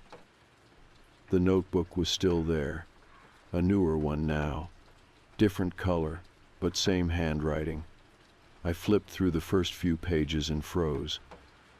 Lydia's name was there, dated 2 weeks before she vanished. The same date, same coat description, the exact phrase, "waits by the pub at 22:10, written in the margin, underlined. I sat on the floor with the notebook open in my lap and felt the room stretch away from me. I wanted to tell someone, my mum, the police, anyone, but something stopped me. Because I still believed, at least partly, that he was sick, that he didn't know what he was doing, that maybe it was a coincidence, maybe he saw her and wrote it down and forgot. Maybe the doctor had an explanation. I told myself all of that. Until last week. I was up in the attic, clearing out old boxes for my mum. I found a tin of my brother's things from when he was little. Toys, school reports, old books. And at the very bottom, a small envelope. Inside was a single gold earring. It was delicate, the kind you only wear on nights out. I recognized it immediately, not because it was ours, but because I had seen it in the photo the police used on the flyers. Lydia was wearing them. I held it in my palm, heart racing, and I finally stopped making excuses. My brother wasn't confused. He was practicing. I didn't tell anyone about the earring, not right away. I know how that sounds. I get how that makes me look. But when I found it, up there in the attic, in the palm of my hand with the dust still clinging to the velvet pouch, all I could feel was cold. Not fear, not even shock. Just cold, all over, like my blood had stopped moving. I sat there for a long time, crouched by that tin box with its plastic toys and old crayons, staring at the tiny piece of gold like it might change shape if I waited long enough. I kept thinking, maybe it's not hers. That was my first thought. Maybe it's a copy, maybe it's similar. Maybe it belonged to Mom or Gran or one of our cousins. People lose things all the time. It's just an earring. But I knew better. Lydia's face had been on every lamppost in our village, on every news report, on the flyers shoved through our letterbox. I had stared at her photo too many times. I had seen what she was wearing. The earrings were the most recognizable part of it. Gold teardrops with a tiny red stone at the center. The one in my hand was identical. I don't even remember putting it back in the envelope. I just know that one moment it was in my hand, and the next I was tucking the envelope into the pocket of my hoodie and slowly backing down the attic ladder, like if I made too much noise. Something upstairs might wake up. My brother was in the kitchen when I came down, making tea, calm as anything. He looked over at me and nodded, didn't say a word, just went back to stirring his mug. I felt my legs twitch under me, like my body was trying to leave before my brain gave permission. I sat at the table across from him. I still don't know why. Maybe because leaving would have made it too real, or maybe I just wanted to look at him. Really look. He had always been pale, but not sickly, just washed out, like someone had drained the color from him a bit at a time. His eyes were pale too, not blue, not gray, something between. He looked tired, but never exhausted, detached but never vacant, and now, knowing what I knew, I realized something awful. He looked at peace. He stirred his tea twice more, then tapped the spoon on the edge of the cup. "Find anything interesting?" he asked. I couldn't speak. He didn't wait for an answer, just picked up his mug, turned, and walked out of the room. That night I didn't sleep. I kept playing out every possible scenario in my head. If I told Mom, what would she say? Would she believe me? Would she blame herself? Would she say he needed help again? What if she tried to protect him? If I went to the police, would they believe me? Would they even take the earring seriously without DNA? Would they want the notebook? Would I have to explain why I waited? What if he found out? The next day, I called in sick to work and sat in the garden for most of the morning. The envelope was still in my pocket. I couldn't bring myself to open it again. Around noon, I made my decision. I walked back into the house, into his room. He wasn't home. I don't know where he had gone. I didn't care. I needed to see if there was more, something that would remove all doubt. The notebook was still there on the desk. Same spiral binding, same black cover. I opened it. He had started a new section. This one wasn't just names or times. It had sketches, diagrams, floor plans. They weren't detailed, just rough layouts. But one of them looked familiar. I tilted the page and realized it was a map of the local park. The footpath, the pond, the bench near the hedge.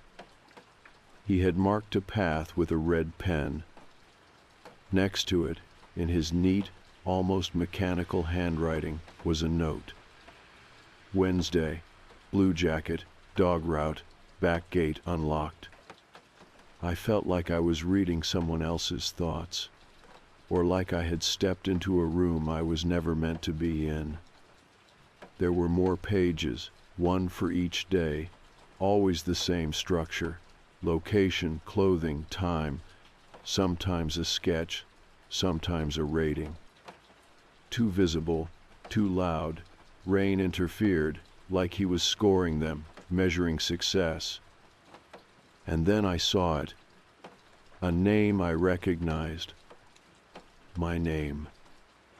There was a single entry with my name at the top, underlined twice. No date, just a list of observations. Routine consistent, leaves room at 8, walks to co-op on Sunday, keeps key in front coat pocket, sleeps on right side, hears hallway floorboards, avoids eye contact. I stopped breathing. I read it again and again. My hands were sweating. I didn't want to touch the pages anymore, but I couldn't put it down. At the bottom, he had written one last sentence. Knows too much. That was it. No detail, no action plan. Just that. Knows too much. I put the notebook back. I made sure every page was exactly where I found it. I closed the door gently behind me. And then I left the house. I didn't take my bag or my charger or even my keys. I just walked until I couldn't see our house anymore. Until I was in the next town over, standing in front of a police station with my hand still wrapped around the envelope in my pocket. I stood there for a long time. Then I turned around. I didn't go inside. I walked to the train station and sat on the bench until the next train came. And I kept the envelope in my coat. I sat on the train for 2 full stops before I realized I had nowhere to go. No plan, no bag, no money, except what I had stuffed in my coat pocket out of habit. Just a one-way escape from a house I had grown up in and could no longer look at the same way. There were only 5 other people in the carriage, an older couple reading newspapers, a teenager with headphones, a woman tapping out a message on her phone with one hand and holding a coffee with the other. All of them completely normal, all of them unaware of the fact that I was sitting among them holding something that felt like it was pulsing in my pocket. The earring, still inside the envelope, still buried in the fold of my coat like it might burn a hole if I thought about it too hard. I got off at a place I did not know, a name I had heard before but never actually visited. It was quiet. One bakery, one pub, one petrol station with the lights half out. I walked the streets for an hour and ended up sitting on the edge of a cold fountain in the town square, staring at the ground like I was waiting for someone to walk past and tell me what to do. My phone had been vibrating in my pocket for the last 20 minutes. I knew without checking that it was Mum, probably wondering where I had gone, probably asking if I had seen my brother, probably trying not to sound worried. I didn't answer. I didn't call back. Instead, I checked the envelope again, took the earring out carefully, and looked at it in the sunlight. It was small, lighter than I remembered. I rolled it between my fingers, trying to imagine what it had looked like on her ear. The girl from the flyers, the woman who vanished, the one who smiled for a camera in a photo no one would have ever paid attention to until she stopped coming home. I put the earring back in the envelope and zipped it into the inside pocket of my coat. And then I went home. I know how that sounds, like I was too weak to do the right thing, like I let fear win. But it wasn't that. It was something deeper, something worse. I wanted to see what he would do next. It's not easy to admit that. But once you've seen a secret that big, a part of you wants to see how far it goes. Not because you approve, not because you agree, but because the mystery wraps around your spine like a rope and starts pulling. When I walked back through the front door, Mum looked up from the kitchen and her face flooded with relief. She asked where I had been, said she had been worried sick, and then scolded me for not answering her messages. I told her I just needed air, that I had felt overwhelmed, that it was nothing serious. She made tea, sat across from me like she had when I was little, and would come home from school too quiet. I asked if he was home. She nodded, said he was upstairs, reading. Same as always. I didn't go up. I went to my room and locked the door. And then I waited. The next few days passed like fog. Nothing obvious happened. No new names appeared on the news. No missing persons.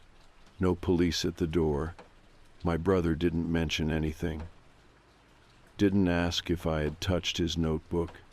Didn't even look at me for more than a second or two at a time. But I knew he knew. The way he moved around the house changed. It became smoother, like he was aware of the floorboards, the angles of the doors, the places where shadows fell and where they didn't. He had always been strange, but now he was careful. That is when I realized the most terrifying part of all this. He had been pretending for years. The detached look, the stillness, the unblinking eyes, the endless scribbling. We had all called it illness, but what if it wasn't? What if it was training? What if the notebooks weren't symptoms, but plans? I started watching him the way I thought he had watched others. I tracked when he left the house, when he came back, where he went, who he spoke to. I never followed him. I wasn't that brave, but I wrote everything down, just in case. He started carrying a new notebook. Smaller, fits in a jacket pocket. I only caught a glimpse of it once, He was writing while waiting for toast to pop up, standing at the counter with his back to me. The corner of the page had a number circled at the top, just a number. I could not make out the rest. Later, I went into his room again. This time, I took photos of the older notebook with my phone. Every page, every entry. I sent the files to myself, then deleted them from the device. If I was going to say something, I needed evidence. Real, physical evidence. The notebook was damning, but it still wasn't proof of a crime. That is what kept stopping me. That, and the feeling that I had already crossed some invisible line, that I had become part of something just by knowing it existed. One morning, maybe 4 days later, I went downstairs and found him at the kitchen table. He was waiting for me. There was tea already poured. He never made tea. He said we should talk. My stomach went cold. He didn't say what about. Just that we should talk. I sat down. He slid a folded piece of paper across the table toward me. It had my name written on it. The ink was still wet. The paper sat between us like a live wire. I didn't touch it. I didn't even blink at first. I just kept my hands in my lap and stared at my brother, waiting for him to speak. He didn't. He just sat there, calm, polite, like this was something we did every morning. He was even wearing one of his nicer jumpers, the one with the elbow patches. That somehow made it worse. Like he had dressed for this, like he wanted it to feel civil. I finally reached out and picked up the paper. It was folded in half, then half again, creased neatly. When I opened it, I saw 5 words, written in small, exact handwriting. You already opened the attic. That was all. No signature, no questions, no threats. Just the fact, plain and quiet. I folded the paper back up and placed it gently on the table. My heart was racing, my mouth was dry, but on the outside I did not flinch. I looked up and met his eyes. He smiled. Not a full smile, just the corners of his mouth twitching upward, like he was amused or proud. We sat there in silence for maybe 2 minutes. I could hear the boiler ticking on upstairs, the soft hum of the fridge behind me. The kind of silence you normally only notice when you are trying not to make any sound at all. Then he said, "I thought you might." That was it. That was the only thing he said. I asked him what he meant. He tilted his head a little. "The attic," he said. "I always knew you were curious. It was just a matter of time." His voice was steady, pleasant. You could have mistaken him for someone talking about weather. I asked him where the earring came from. He did not answer, just took a sip of his tea and set the cup back down with a soft clink. I asked again, firmer. He looked at me, not confused, not angry, just thoughtful. Then he said, "Does it matter?" That was when I stood up. I pushed the chair back too fast and it scraped loudly against the floor. He didn't move, just kept sitting there like none of this was unusual. I left the kitchen, closed the door behind me, locked myself in the bathroom and tried to breathe. My hands would not stop shaking. He knew. He had known the whole time. That night I stayed in my room. I didn't come down for dinner. Mom knocked once, asked if I was all right. I told her I had a headache. She said she hoped I felt better and left it at that. I kept the folded paper under my pillow. I didn't sleep. Around 3 in the morning, I heard footsteps in the hallway. Slow, careful, not the usual thump of someone going to the loo. I sat up in bed and held my breath. The footsteps paused just outside my door, then moved on. The next day, I went to the police. I brought the earring in the envelope. I told them I had found it while cleaning. I didn't mention my brother, not yet. They took it, bagged it, asked for the address, said someone would be in touch. I asked them if it looked familiar. One of them said it matched the description from the missing persons report, but there was no promise, no confirmation. Just another object to test. I walked home with a kind of weight in my chest I had never felt before. Not fear, not guilt, just the knowledge that things were shifting, that the silence was about to end. That evening, my brother knocked on my bedroom door. Not loud, just 2 soft taps. I didn't answer. He slid something under the door. Another piece of paper. This one had a list of names. 3 women. I didn't recognize the first 2. The third was Lydia. Next to each name was a date. All 3 matched the week each of them had gone missing. I picked up the paper and read it 5 times before folding it and hiding it in my desk drawer. I couldn't speak to him. I couldn't look at him. He had given it to me like it was nothing. Not a confession. Not a warning. Just an offering. That weekend, Mom went to visit Gran. She asked if we needed anything. I told her no. My brother smiled and said he was fine. She left Saturday morning and said she'd be back Monday evening. As soon as she was gone, the house felt different. Quieter, but not empty. I stayed in my room most of the day, pretended to be reading, but I kept the lock on and the light off, just in case.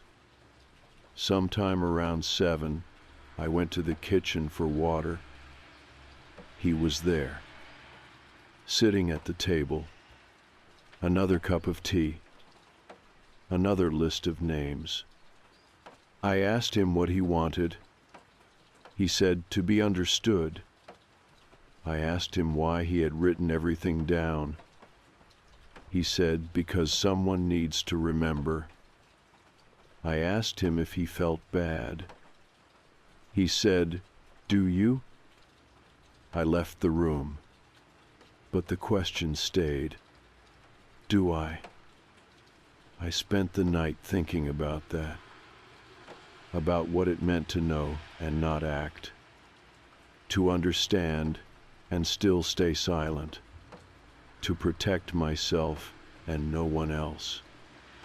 He had made it clear he would not stop. And now he had made it clear that I was the only one who knew. The next morning I opened the drawer and pulled out the list. I walked to the police station with it in my hand. This time I did not wait outside. I went in, and I gave them everything. The notebook photos, the paper from the table, the list, the earring. I told them everything, every word, every detail, even the part where I had waited. They listened, and for the first time, they believed me. The officers were quiet while I talked. They let me speak without interrupting, which somehow made it worse. I kept waiting for them to stop me, to look at each other, to say something like, "That sounds far-fetched," or "Are you sure you are not exaggerating?" But they didn't. They listened, and that told me more than anything else. After I finished, they took the items carefully, the photocopied notebook pages, the original paper with my name on it, the list with the 3 names and the dates. I watched them seal everything in labeled bags and place them into a box. It felt surreal, like watching someone catalog a nightmare I had barely escaped. Then they asked questions. When did I find the earring? How long had I known? Why had I waited? I answered every one of them. I didn't try to hide anything. I told them the truth, even when it made me look weak. I told them I had been afraid, that I had doubted myself, that I had spent weeks convincing myself that maybe I was wrong. They nodded a lot, wrote things down, asked me to stay nearby, not leave town, just in case they needed to follow up. I left the station feeling like my chest had been hollowed out. I walked home slowly, looking over my shoulder every few blocks, not because I thought he was following me, but because part of me still could not believe I had actually done it. I had turned him in. My brother. The boy I had shared a childhood with, the person who had sat across from me at every birthday, every Christmas, the person our mom still believed just needed time and understanding. I walked into the house and he was there, sitting on the stairs like he had been waiting. I paused in the entryway, not saying a word. He looked up at me and smiled. "Did you give it to them?" he asked. I said yes. He nodded, as if I had just confirmed something he had already guessed. Then he stood up and walked past me, back into the living room, like nothing had changed. No panic, no anger, no raised voice. Just calm acceptance. I stood there in the doorway for a long time, not sure what I had expected. An argument, a breakdown, some kind of confrontation. But he gave me nothing. That night, I locked my bedroom door and pushed the desk in front of it. I kept the lamp on and the curtains closed. My phone was on silent, but I checked it every 10 minutes anyway. No missed calls. No messages. The silence was worse than anything else. The next morning, Mum came home. She had not seen the news yet. She hugged me in the hallway and asked if everything was all right. I told her she should sit down. We went to the kitchen and I made her tea. I could barely hold the kettle steady. I told her everything. She didn't believe me at first. Of course she didn't. She told me I was stressed, that I had misunderstood, that my brother would never hurt anyone, that his notebooks were just a way of managing his thoughts, that he had always been different, but never dangerous. I showed her the printed pages. I told her about the earring. Her hands trembled a little when she saw the handwriting. She didn't cry. She just sat there for a long time, her tea going cold, her eyes fixed on the center of the table. She asked where he was. I said he was upstairs. She went quiet again. Later that afternoon, the police came. They didn't come in with sirens or shouting, just a knock on the door and 2 quiet men in plain clothes. They asked for him. He came downstairs without being asked twice. He didn't resist. He didn't ask why. He just walked out between them like he had been expecting it for years. Mum didn't say a word as the door closed behind him. After they were gone, she went into his room. I heard her open drawers, pull down boxes from shelves. I didn't go in with her. I couldn't. I sat on the stairs and listened to the sound of her moving through his things. The quiet gasp when she found something, The long silence afterward. She didn't say what she found, but I think it changed her. That night, I found her sitting on the sofa with the lights off. I asked if she was all right. She said she didn't know. Then she asked me something I wasn't ready for. Do you think he planned it all? I didn't answer. Because I did think that. I thought he had planned every detail, every page, every word, even the part where I found it. Maybe especially that part he wanted me to see. He wanted to be seen. Maybe that was the point. The following week was quiet. The story made it to the local paper. A short article, no names, just a vague summary of an ongoing investigation. People in town whispered. Neighbors avoided eye contact. No one came to the house, not even family. Mom stayed mostly in her room. I stayed downstairs. The police didn't tell us much, but I got the sense they were beginning to connect things. Old files, old names, things that had once been dismissed now given another look. I heard one of them say, "We've needed a break in this for a long time," and I realized how deep it must go. One afternoon, about a week later, I got a letter. No return address. Just my name on the front in that same small, exact handwriting. I opened it slowly. Inside was a single sheet of paper. He had drawn something.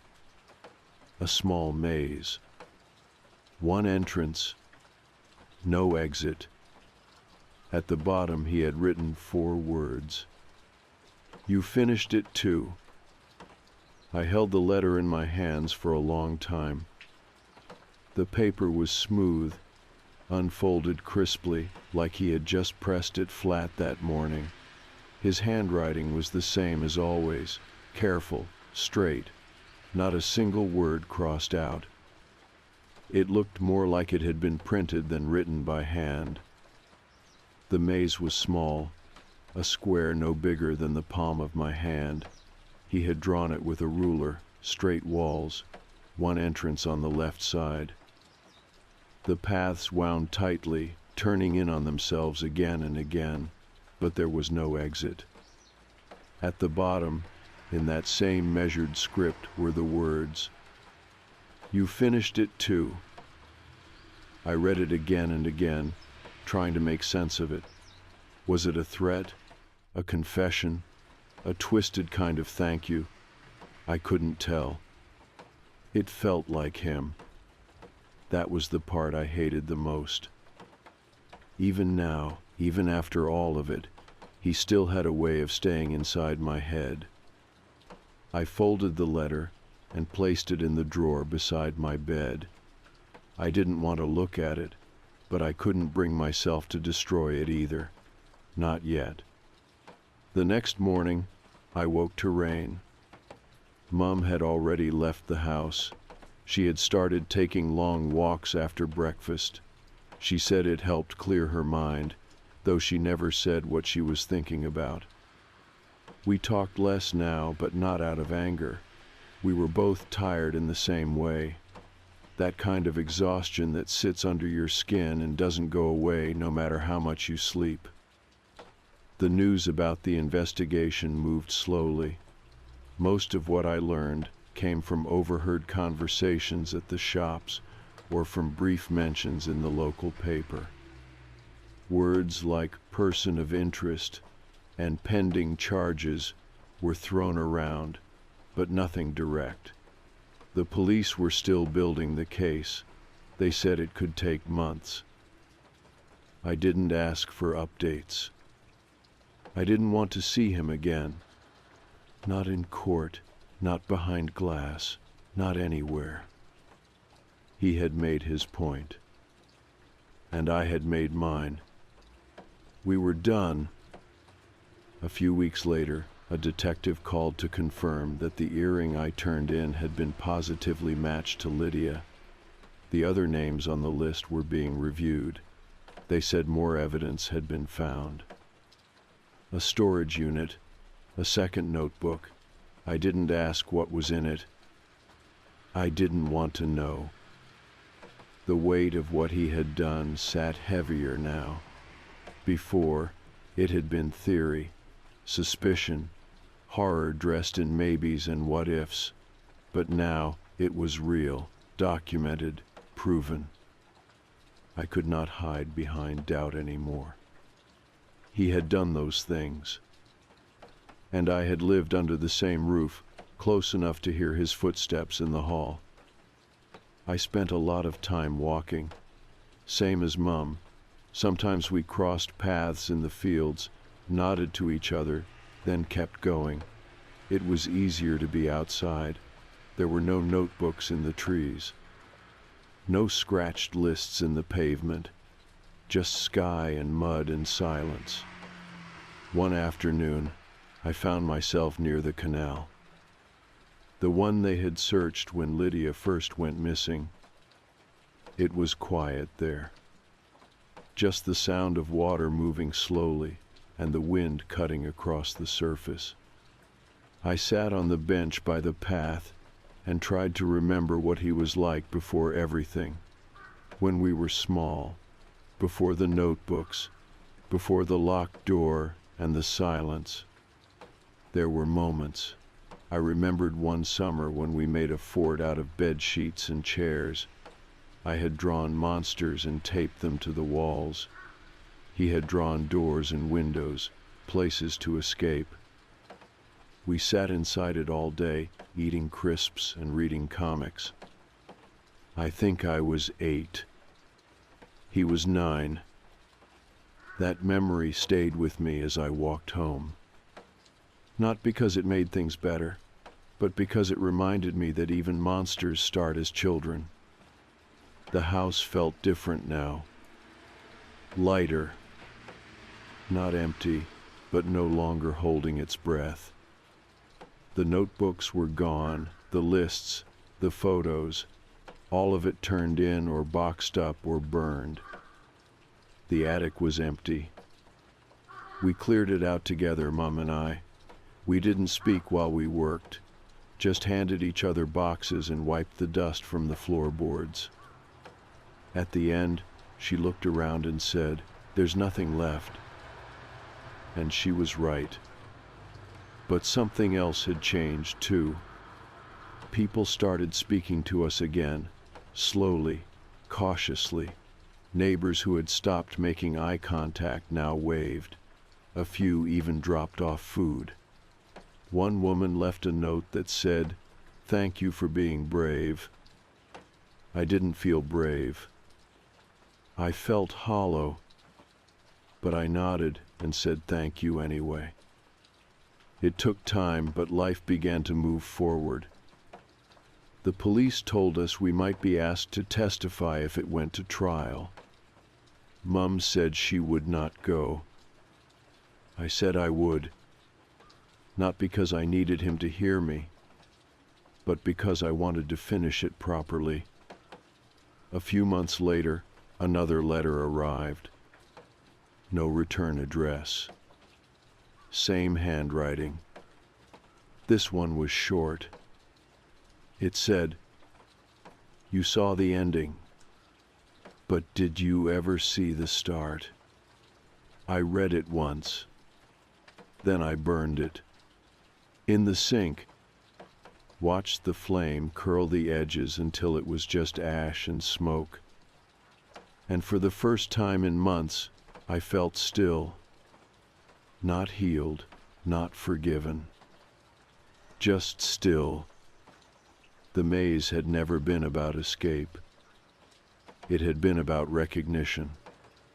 About seeing something for what it was and walking through it anyway. I had done that. I had walked the whole thing. And now I was out.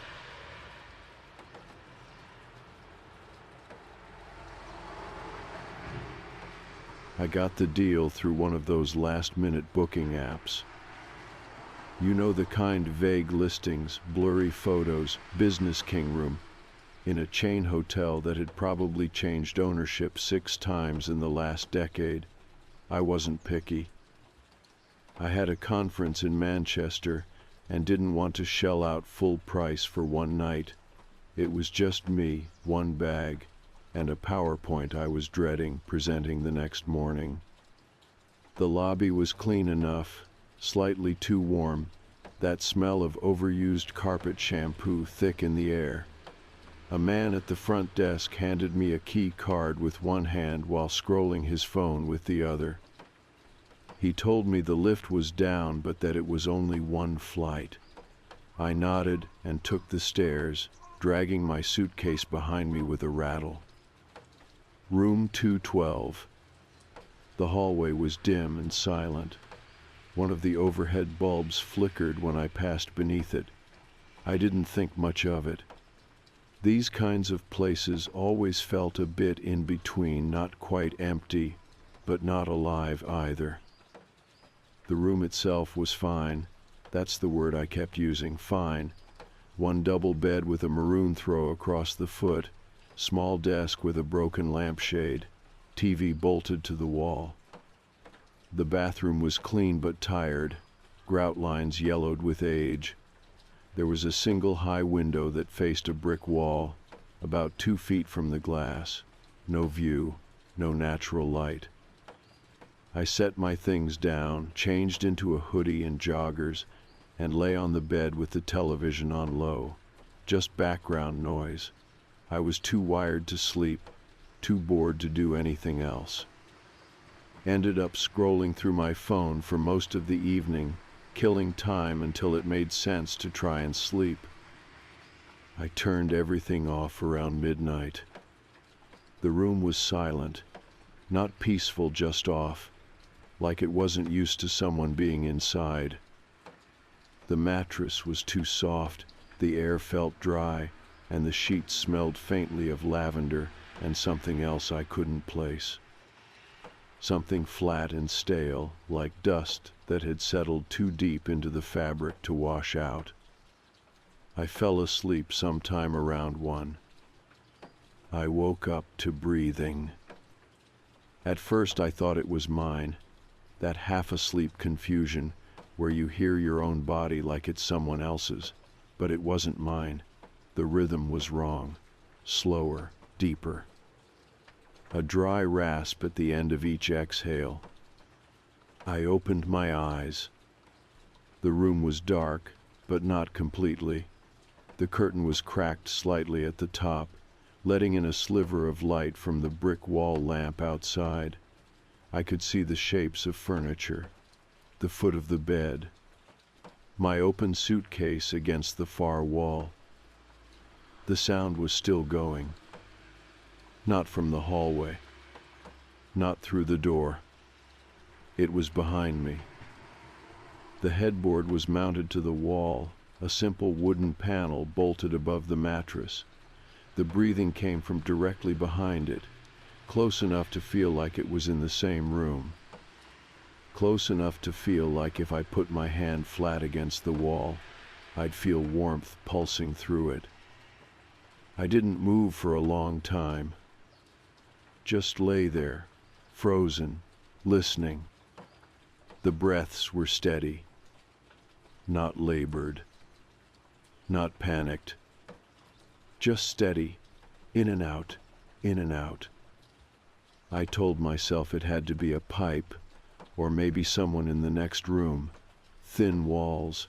These places are full of noise, but I didn't hear anything else. No creaking, no plumbing, no voices. Just that breathing, perfectly timed like a metronome. I sat up slowly, switched on the lamp. The sound stopped. Not faded, not muffled. Stopped. I waited a minute. Then 2. Then got out of bed and knelt on the mattress, facing the headboard. I leaned in close. pressed my ear against the wall. Nothing, but something felt off about the panel itself. I ran my fingers along the edges. The headboard wasn't flush with the wall. There was a small gap near the bottom, just enough space to slide a finger behind it. I pulled gently. It didn't move much, but I could feel that it was hollow behind. Not plaster, not brick. Air. Space. And something else. A draft, cool and faint, brushing against my fingertips. I grabbed the edge of the mattress and shifted it a few inches forward, just enough to expose the wall behind. That's when I saw the vent. It was small, square, and painted the same color as the wall, off-white with a few scuff marks. Easy to miss unless you were looking for it. The cover was metal, screwed in at each corner. But in the center, behind the slats, there was something round. Glossy. It caught the light. I leaned closer, and that's when I saw the lens. A camera. Small, no bigger than a fingertip. The kind used in phone screens or peepholes. Pointed directly at the bed. I backed away fast. My whole body felt electric. Not panicked, not yet, just lit up with adrenaline. I stood in the middle of the room, staring at the vent like it might blink. The breathing hadn't returned. But I didn't feel alone. I grabbed my bag, shoved everything inside without folding or sorting, and left the room with the lights still on. I didn't look back, didn't double-check the drawers. I just walked out and took the stairs down, my heart pounding like I'd left the oven on. At the desk, a different man was working. Young, polite, too polite. I told him I wanted to check out early. He gave me a rehearsed smile and asked if everything had been all right. I told him there was a vent behind the bed with something in it. His face changed. Not confused, not concerned. Just blank. Then he said, "That room hasn't been booked in months." I didn't ask any more questions. I left, and I haven't booked a last-minute room since. I didn't go home right away. I drove for a while, past the city limits, past a few roundabouts I didn't recognize, until I found a petrol station with a lit-up car park and an open cafe. I ordered a tea I didn't drink and sat in the back corner with my laptop open, staring at the login screen for longer than I care to admit. I couldn't stop thinking about the sound. That low, wet rhythm of air. The way it had stopped the second I turned on the lamp, like someone holding their breath and waiting. It didn't feel like a coincidence. It felt reactive. It felt like whatever was back there knew I was awake. I wasn't ready to drive home, not yet. I didn't want to get back to my flat and lie awake in silence, wondering if I'd brought something back with me.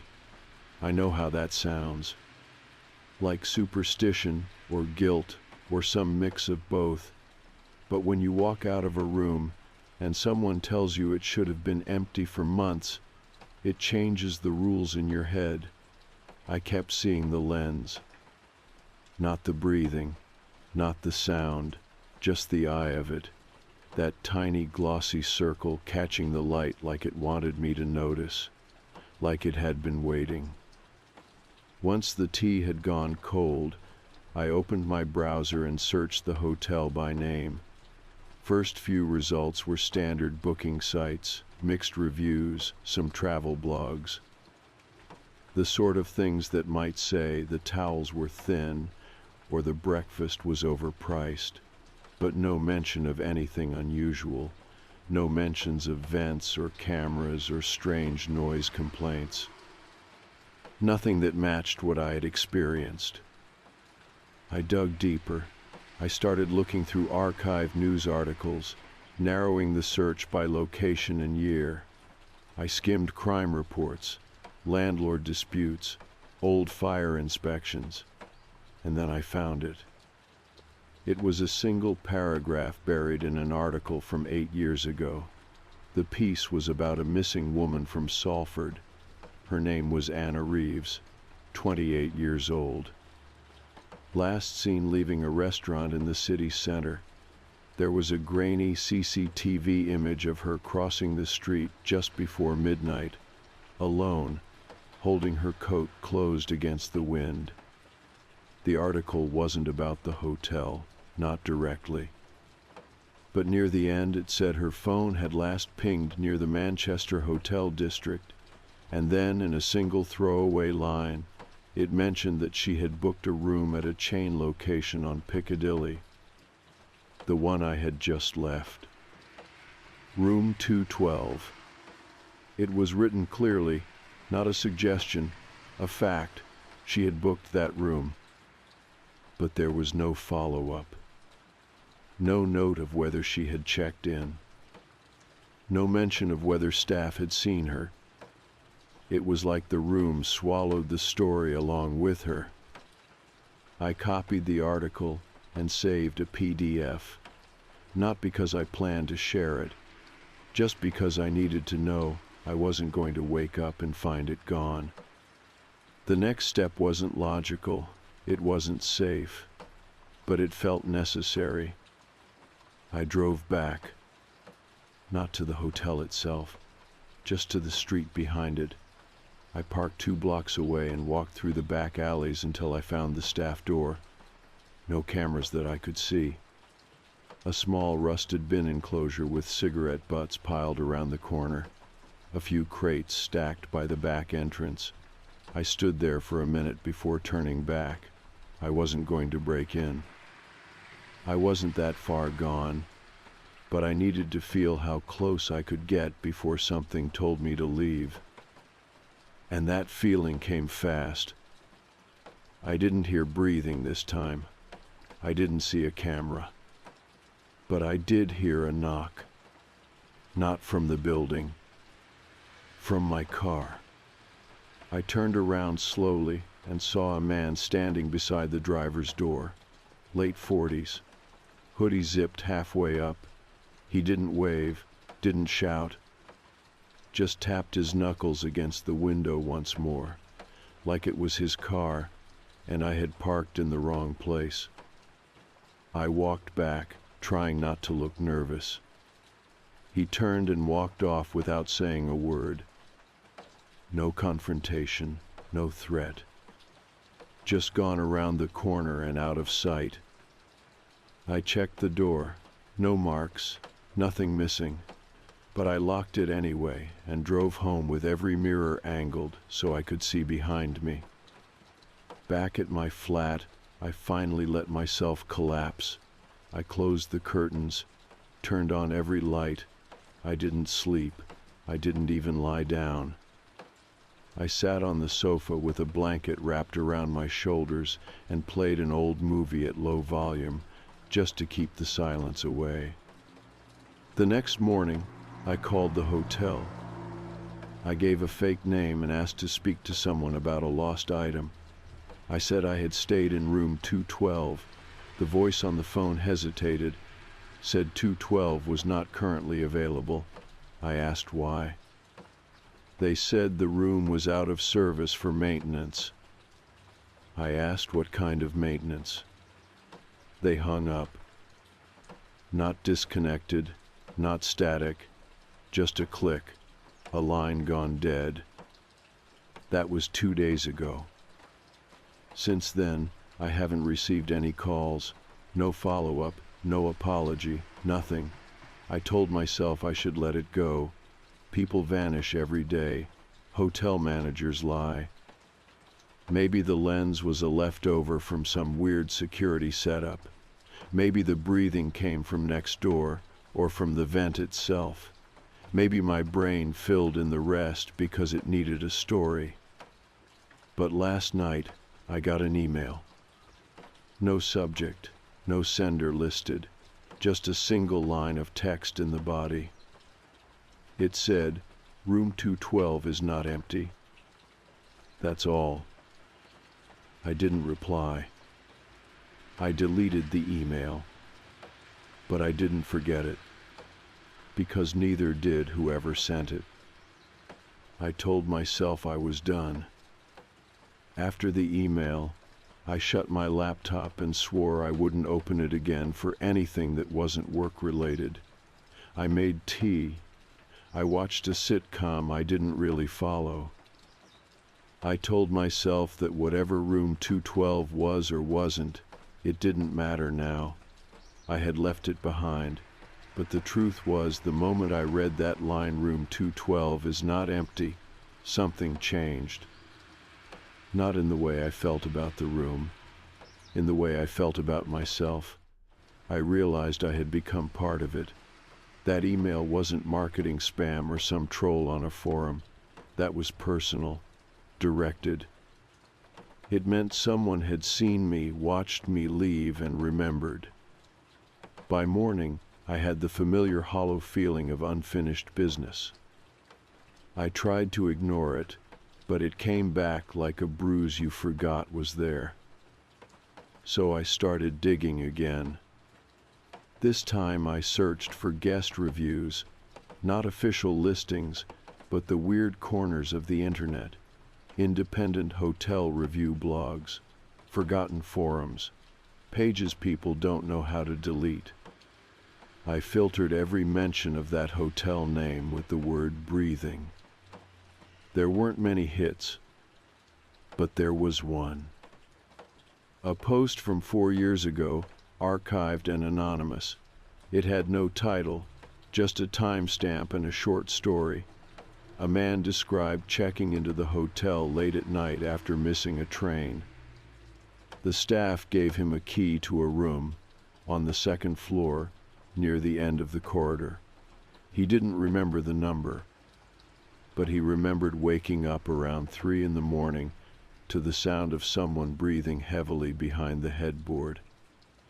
He said he lay there, frozen, for almost 10 minutes before getting up to splash water on his face. When he came back from the bathroom, the sound had stopped. He checked out early. No refund. He ended the post with one sentence that stuck with me. It felt like the room was trying to breathe through me. That line stayed with me all day. I couldn't stop picturing that little square vent, the camera lens behind it, the hollow behind the headboard. I kept coming back to that moment when I leaned in close and felt the draft. It hadn't been strong. Just enough to register, but vents don't work like that. Air conditioning makes noise, heat makes noise. That space was silent. The air moved, but nothing powered it. It was like the room itself was exhaling.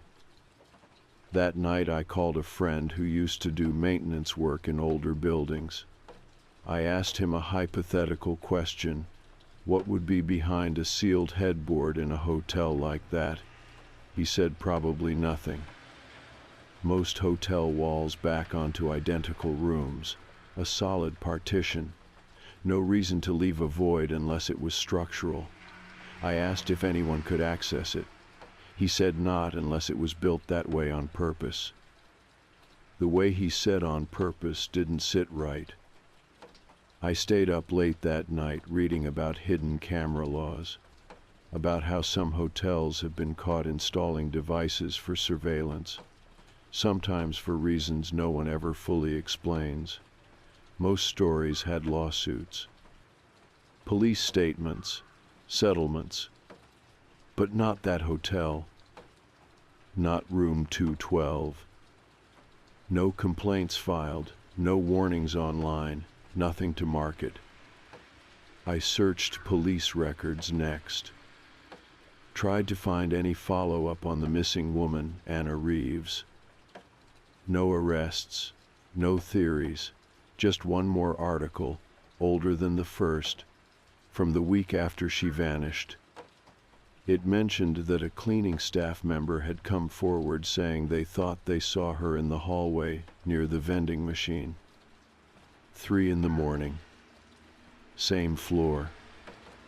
No CCTV footage available. The staff member said she looked lost or confused. She was wearing a hotel robe and no shoes. They had not reported it at the time because they thought she was just a tired guest. That detail made something turn over in my stomach, because when I checked in, there had been no vending machine on that floor. Just the corridor, just the rooms, just a single flickering light overhead. The machine had been removed. No one had replaced it. But if she had really been there, if she had really wandered out at that hour, confused and barefoot, then the timeline didn't match the story in the article about her phone pinging the area and then going dark, because it hadn't gone dark. She had. That thought chilled me more than the email. The silence, the disappearance, the implication that people had seen her and chosen not to remember, or had been told not to. I wrote down everything.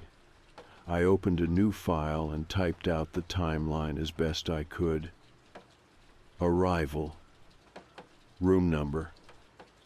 Breathing. The vent. The lens. The staff's reaction. The article.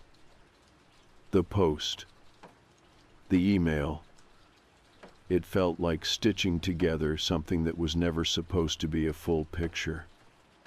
But I kept going. I searched for other names linked to the hotel, and eventually I found another one. Robert Hale. He had been listed as missing for 2 weeks in late autumn 5 years ago. The last place he was seen. A hotel bar on the edge of Manchester's city centre. The same street, a different room, but on the same floor. 2nd level. And when the police followed up with the hotel, they were told there was no record of him ever checking in. I looked for his photo.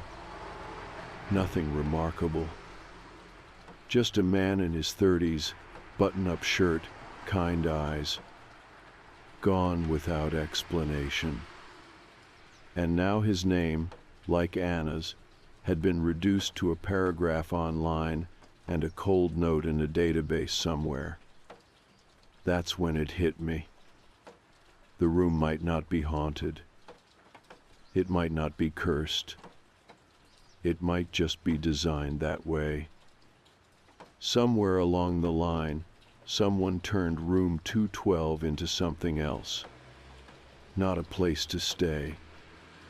A place to take. I didn't tell anyone I was going back. Not because I was afraid they would stop me, more because I wasn't sure what I would even say. Hey, I think I stayed in a hotel room that watches people and possibly swallows them whole doesn't come across well, even with friends who know you're not prone to panic. I kept everything to myself, packed a small bag, and took the train into Manchester like I was just running errands. I didn't bring a laptop, no recording gear. Just a notebook, a pen, and an old disposable camera I had lying around from a birthday 3 years ago. I didn't want to rely on anything digital, not this time. I walked into the lobby around 3 in the afternoon. Same beige walls, same soft music that sounded like it was playing underwater. A new guy at the desk, young, neat, buttoned up like he was still trying to impress someone. I asked for a room. One night, I said, no special requests. He tapped a few keys and gave me a small smile. "We have one available on the second floor, room 212. My stomach tightened. I nodded, tried to keep my face still. He slid the key card across the desk and told me the lift was working again. I thanked him and didn't use it. I took the stairs 2 at a time, gripping the bag too tightly in my hand. The hallway hadn't changed. Same light flickering halfway down. Same odd quiet, like everything had been turned down a notch. I walked slowly to the door, listening. Not for breathing. Not yet. Just for anything that would tell me I wasn't alone. Room 212. The numbers on the door were slightly crooked, like they'd been removed and put back on by someone who didn't care. I slid the key card. The lock clicked. The room was the same. Exactly the same. Maroon bed throw. Desk lamp with the cracked shade. Same faint smell of something too clean layered over something much older. I didn't move right away. Just stood there in the doorway, trying to figure out if it felt different. It didn't. It felt like it was waiting. I set my bag on the chair and pulled the mattress away from the headboard just like before. There it was, the vent, same off-white paint, same scratches around the corners where it had been installed. I pulled out the disposable camera and took a photo. Then I knelt, flashlight in hand, and looked through the slats again. This time there was no lens. Just darkness. And space. I should have been relieved. Instead, I felt worse. Because now it meant someone had removed it.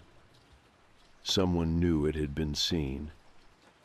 I didn't try to unscrew the vent. I didn't want to find a wire or a hole or worse. I had another idea. I turned the flashlight off. I lay down on the bed and closed my eyes. And I waited. The hours passed slowly. Outside, traffic thinned. The air conditioning unit on the other side of the building hummed on and off. I didn't sleep. At exactly 3 in the morning, I heard it again. The breathing. This time I didn't freeze. I opened my eyes slowly, careful not to move. The sound was fainter than before, but it was there. Right behind the headboard. I reached under the pillow and pulled out the notebook. I wrote one sentence. 3:01 a.m. breathing started again. I pressed my ear to the wall. The sound was clearer there. Slow inhales, even slower exhales, almost thoughtful, like it wasn't struggling. Just waiting. I knocked once, softly, on the wall. The breathing stopped. I waited. 10 seconds, then 15. Then it started again. But now it was louder, faster, like something had woken up. I stood and pushed the mattress out of the way completely. I shone my light through the vent again. Still darkness, but now it was deeper. I don't know how else to explain that. It looked the same, but it felt like the space had widened, like it was deeper now than it had been before. I whispered, "Who's there?" The breathing stopped, and then something tapped back. 3 soft knocks. Just behind the wall. I staggered back and hit the desk with my hip. The lamp flickered. I stared at the wall like it would open. Nothing did. I didn't sleep. I sat in the desk chair, notebook open on my lap, camera on the table, flashlight on the floor.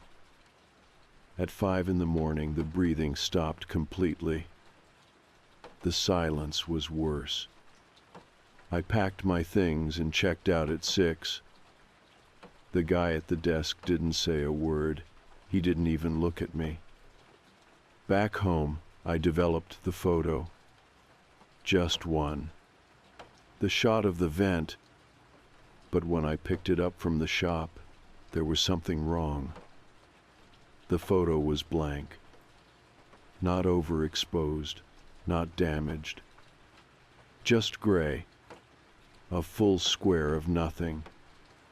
Like the camera had taken a picture of fog, or of a place that didn't want to be seen.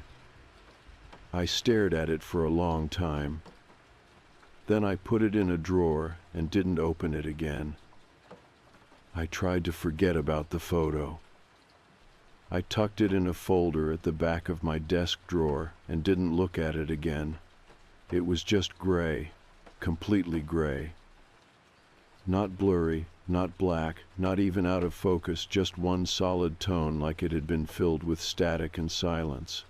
The shop said the camera was working fine, no chemical issues, no processing errors. 1 frame out of 24, they said, just that one. It took me 3 days to realize I had to go back again. Not to the hotel. I had done that already. I had seen what I was meant to see. This time, I needed to know who had made it that way. I needed to understand why room 212 was allowed to keep swallowing people whole, while the staff just handed out keys like nothing was wrong. So I started calling. The hotel's main number routed me in circles. I got a new voice every time, different names, different scripts, all saying the same things. They could not disclose guest histories. They could not confirm room status. One woman even told me the room was under long-term renovation, even though I had just slept in it 48 hours earlier. I gave up on the phone and started digging through property records, Manchester Council databases, building licenses, fire inspections. I filed a few public record requests. Used an old uni login I still had access to. Most of it was noise, but eventually, one name kept showing up. Torrance Holdings Limited. They were listed as the parent company for the property, a holding group registered in Manchester but tied to addresses in other cities. I followed the trail until I found a company registry listing from 12 years ago that named a director. Just one. Walter Hale. The surname stopped me. Hale. The same name as Robert Hale, the man who went missing 5 years ago, last seen at the hotel. I started pulling old news again. Robert Hale, age 34, vanished in early November. Police said he had been on a business trip. Last contact was with his wife. A text saying he had checked in safely, then nothing. I looked deeper into Walter Hale. Not much. He was older, 60s maybe. He had run a few companies, most of them dissolved, all small, all with vague names and little public history. A man who moved behind paperwork. But I found a number. I stared at it for a long time before calling. He answered on the 3rd ring. His voice was calm, polite, not surprised. I told him I was writing about urban legends, strange hotel stories, that I had come across the name of his company in some documents and wanted to ask a few questions. There was a pause. Then he said, "You stayed in the room." It wasn't a question. I said yes. He asked, "Did you move the mattress?" I said yes. Another pause. Then he said, "You're not the first. but you're one of the only ones who left." I asked him what that meant. He said, "The room is not haunted, it's occupied." I waited for him to go on. He didn't. I asked him what was behind the vent, what was in the wall, what had happened to Anna Reeves, to Robert Hale. I asked him if he had built it that way, or if he had just inherited something that couldn't be removed. He said only this: "The room was sealed in 1980, 3 after a tenant died inside. It was not a hotel then. It was housing, council owned. No family, no funeral, just a quiet note in a file. The wall was added later. The vent was never meant to be accessible, but things shift over time." I asked him what had died in there. He said, "Something that needed company." I asked him if the breathing was real. He said, "Not anymore." I asked him if he ever stayed there himself. He hung up. I sat there with the receiver pressed to my ear long after the line went dead. Then I wrote everything down. I printed the missing persons reports. I saved the old building plans. I copied the emails and my notes and the transcribed call. I put it all in an envelope and mailed it to myself. Just in case. That night, I dreamed of the room again. But this time I was outside it, standing in the hallway holding the key card while the door pulsed like it was breathing. The whole frame inhaling and exhaling. I never opened it. I just stood there, listening. When I woke up, I knew what I had to do. Not go back. Not to the room. To the council office. I requested a visit to the archives, historical property files, specifically the building that housed the hotel before conversion. The clerk handed me a box. Inside were blueprints. Old ones. Faded, stained, but legible. Room 212 had not been a room originally. It had been part of a larger flat. Flat 4. A top-floor unit. But in 1983, the layout changed. A dividing wall was added. A door sealed. And in the margins of the plan, a handwritten note.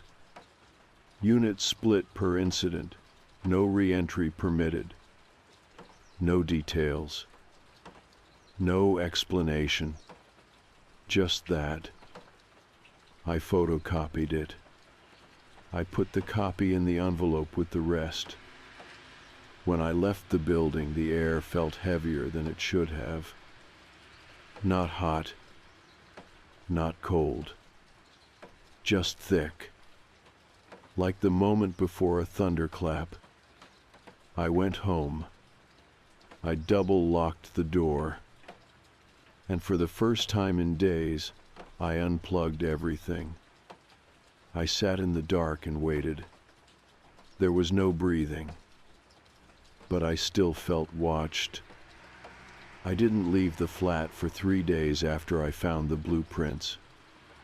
I kept the envelope on the coffee table, sealed with everything inside: the photographs, the articles, the notes from my call with Walter Hale, and the floor plan showing the wall that should never have been built. I told myself I was done, that I had everything I needed, that I had made it out of the room, and that alone should be enough. But I kept coming back to one question. Who else was left? How many people had checked into that room and never walked back out? The official count was 0, but Anna Reeves, Robert Hale. A list of others whose names never made the papers, whose families never heard back. The disappearances that got written off as travel gone wrong, or simply dropped by time. And that breathing. I could still hear it sometimes, even in my flat, not as sound, as memory, a rhythm that had carved itself into the back of my brain. I would be brushing my teeth or standing in the lift at work, and suddenly I'd feel it again, that quiet intake, that rasping exhale, like something just outside the wall was waiting for me to fall asleep. By the fourth night, I knew I had to go back one last time. Not to stay, not to ask questions, to end it. I arrived just after 2 in the morning. I parked down the road and walked the rest of the way, the hotel rising ahead of me like it had always been there. No windows open, no lights showing through the curtains. Just a quiet rectangle of concrete, the kind of building that people pass by without ever really seeing. The front door was unlocked. The desk was empty. I stepped inside and paused, listening for voices. Nothing. No music, no footsteps, just the low hum of the vending machine in the far corner, the one they claimed had been removed. I took the stairs to the second floor.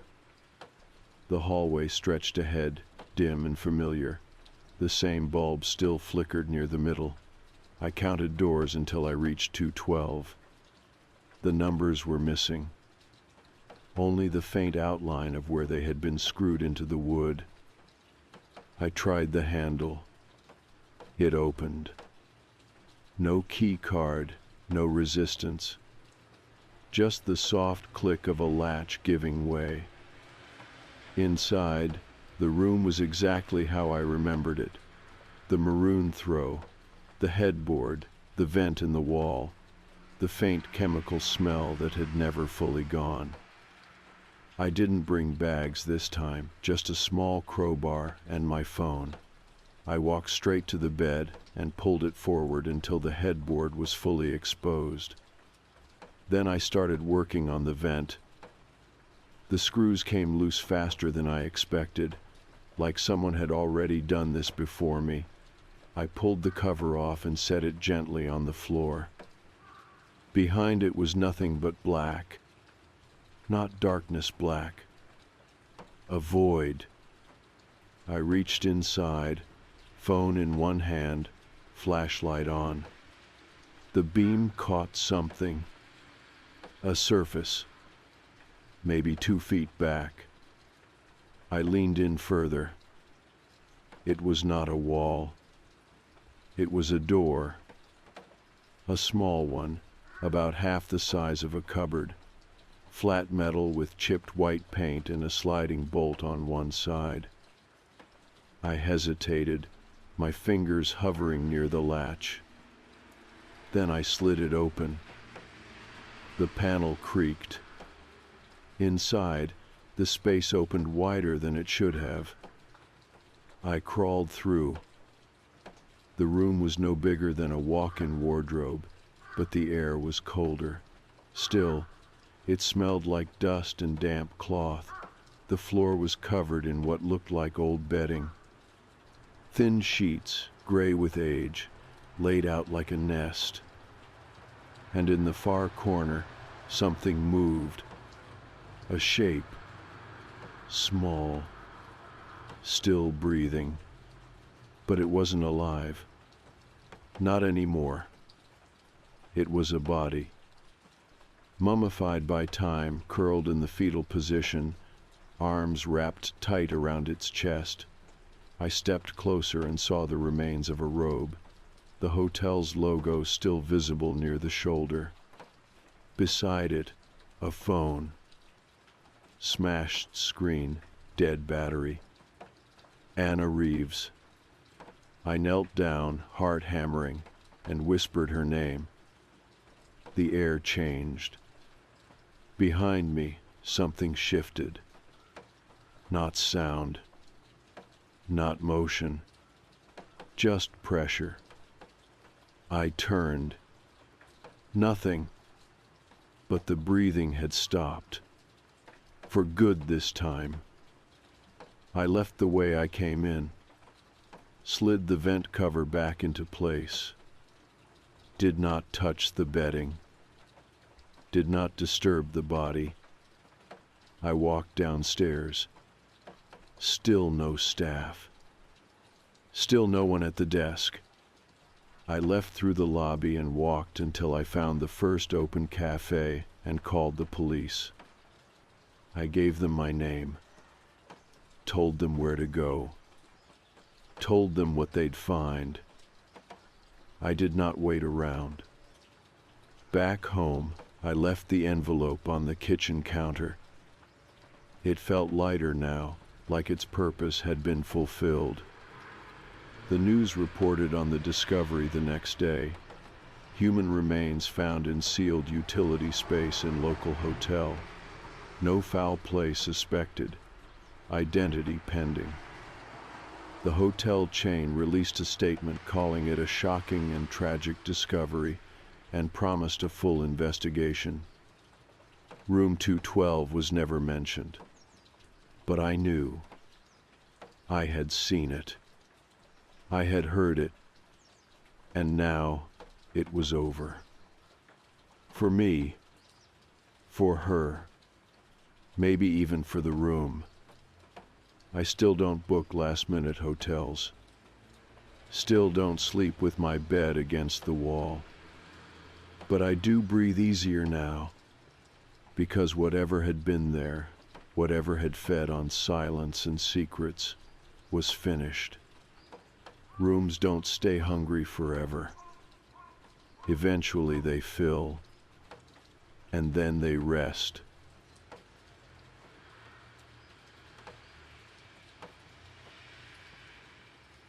This isn't the kind of thing I ever thought I'd write out, but it's been stuck in my head for weeks, and I'm starting to lose sleep over it.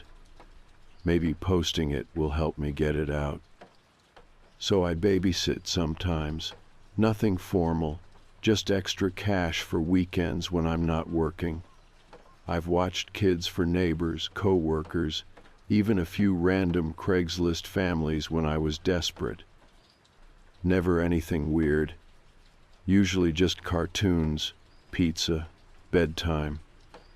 This one was different. A friend of a friend recommended me to this couple in Toledo. Their usual sitter was out of town. It was just a one-time thing, Saturday night, 6 to midnight. Their daughter was 7, quiet, well-behaved, liked puzzles and princess stuff. That's what they told me over the phone. When I showed up, the mom answered the door. She looked tired in the way people with young kids do, not a mess, just stretched thin. The dad was in the background finishing dinner. The little girl, Sophie, was already in her pajamas, sitting at the kitchen table and coloring. The house was clean, too clean, honestly. Everything was neat, nothing on the floors, couch pillows perfectly lined up, no dishes in the sink. I remember that because I kept thinking, this place looks staged, like they were trying to prove how normal they were. They gave me the usual rundown. She'd already eaten. Bedtime was 8. No screen time after 7. I nodded along, acting like I hadn't heard the exact same speech from every other parent in the universe. But then the mom hesitated. She leaned in a little and said, kind of quietly, "If she talks about her teeth, just play along. Don't ask too many questions." I think I blinked, like, what? But she was already grabbing her purse. The dad handed me their number and said they'd be home around midnight, then they left. Sophie didn't say much at first. She was polite, not shy exactly, just soft, like her volume knob was stuck on low. We watched a cartoon. She showed me a puzzle she'd already finished 3 times. Then she asked to go to bed early. That surprised me. It wasn't even 7:30. But I figured, hey, easy money, right? So I helped her brush her teeth, walked her to her room, and tucked her in. That's when she said it. I was fluffing her blanket, and she just looked at me and said, "If I lose another tooth, he's allowed back in." She said it like it was a rule, like I should already know who he was. I laughed a little. "Who's allowed back in?" She shrugged and turned her face to the wall. "I don't know his name, but he waits." I didn't push it. Maybe that makes me a bad sitter. I don't know. I just smiled and said, "Well, no more teeth tonight, okay?" She didn't laugh, just pulled the blanket up to her ears and closed her eyes. I backed out of the room and sat on the couch for a bit, flipping through channels and texting my roommate.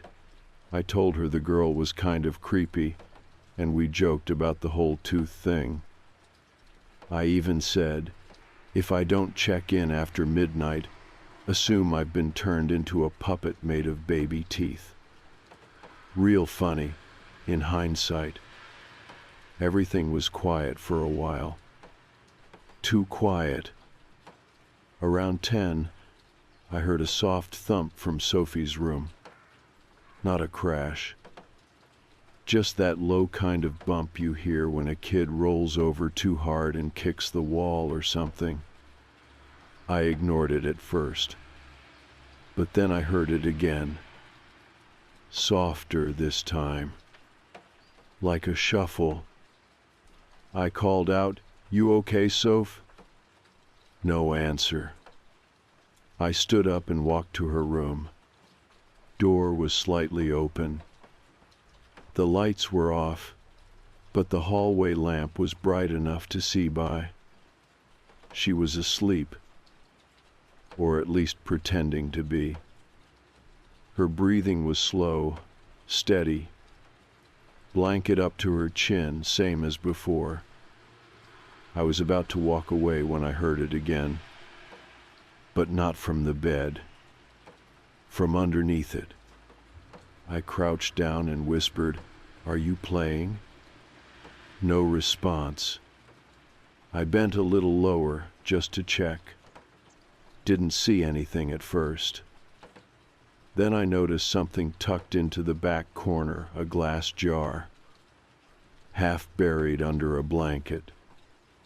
I reached in and pulled it out. It was heavier than I expected. The jar was full of teeth. Not just a few. Dozens. All different shapes and sizes. Each one had a tiny tag on it like one of those sticker labels you'd use for a yard sale. Dates. Names. Written in shaky handwriting, some of the ink starting to fade. The top tooth said something like Madison, May 3rd. The one below it, Elliot, April 12th.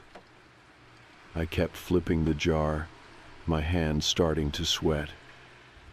And at the bottom, scratched into the glass, not written on a sticker, was my name. First and last. No middle. No date. Just me. That's when I heard the breathing. Not Sophie's. Something slower. Rougher. From under the bed. Right behind me. I didn't look. Didn't think. I put the jar down and backed out of the room fast. Closed the door behind me and sat on the couch, heart pounding. I didn't go back in for the rest of the night. Didn't turn off the hallway light. Didn't blink unless I had to. When the parents came home, I didn't tell them anything. I just grabbed my bag and left. And now I keep waking up in the middle of the night with this weird pressure behind my gums. like something's getting ready to come loose. I didn't sleep when I got home that night. I turned on every light in my apartment. I don't know why. It wasn't like the thing under the bed was going to follow me through a lampshade, but it helped, sort of. I kept telling myself I imagined it, that the teeth weren't real, that maybe I misread the name on the glass, or maybe it was someone else with my name, a weird coincidence. But it didn't feel like a coincidence. It felt personal, like whoever put my name on that jar knew I'd see it, knew I'd check under the bed, like they were waiting for me to find it. And the breathing? That wasn't my imagination. I know what I heard.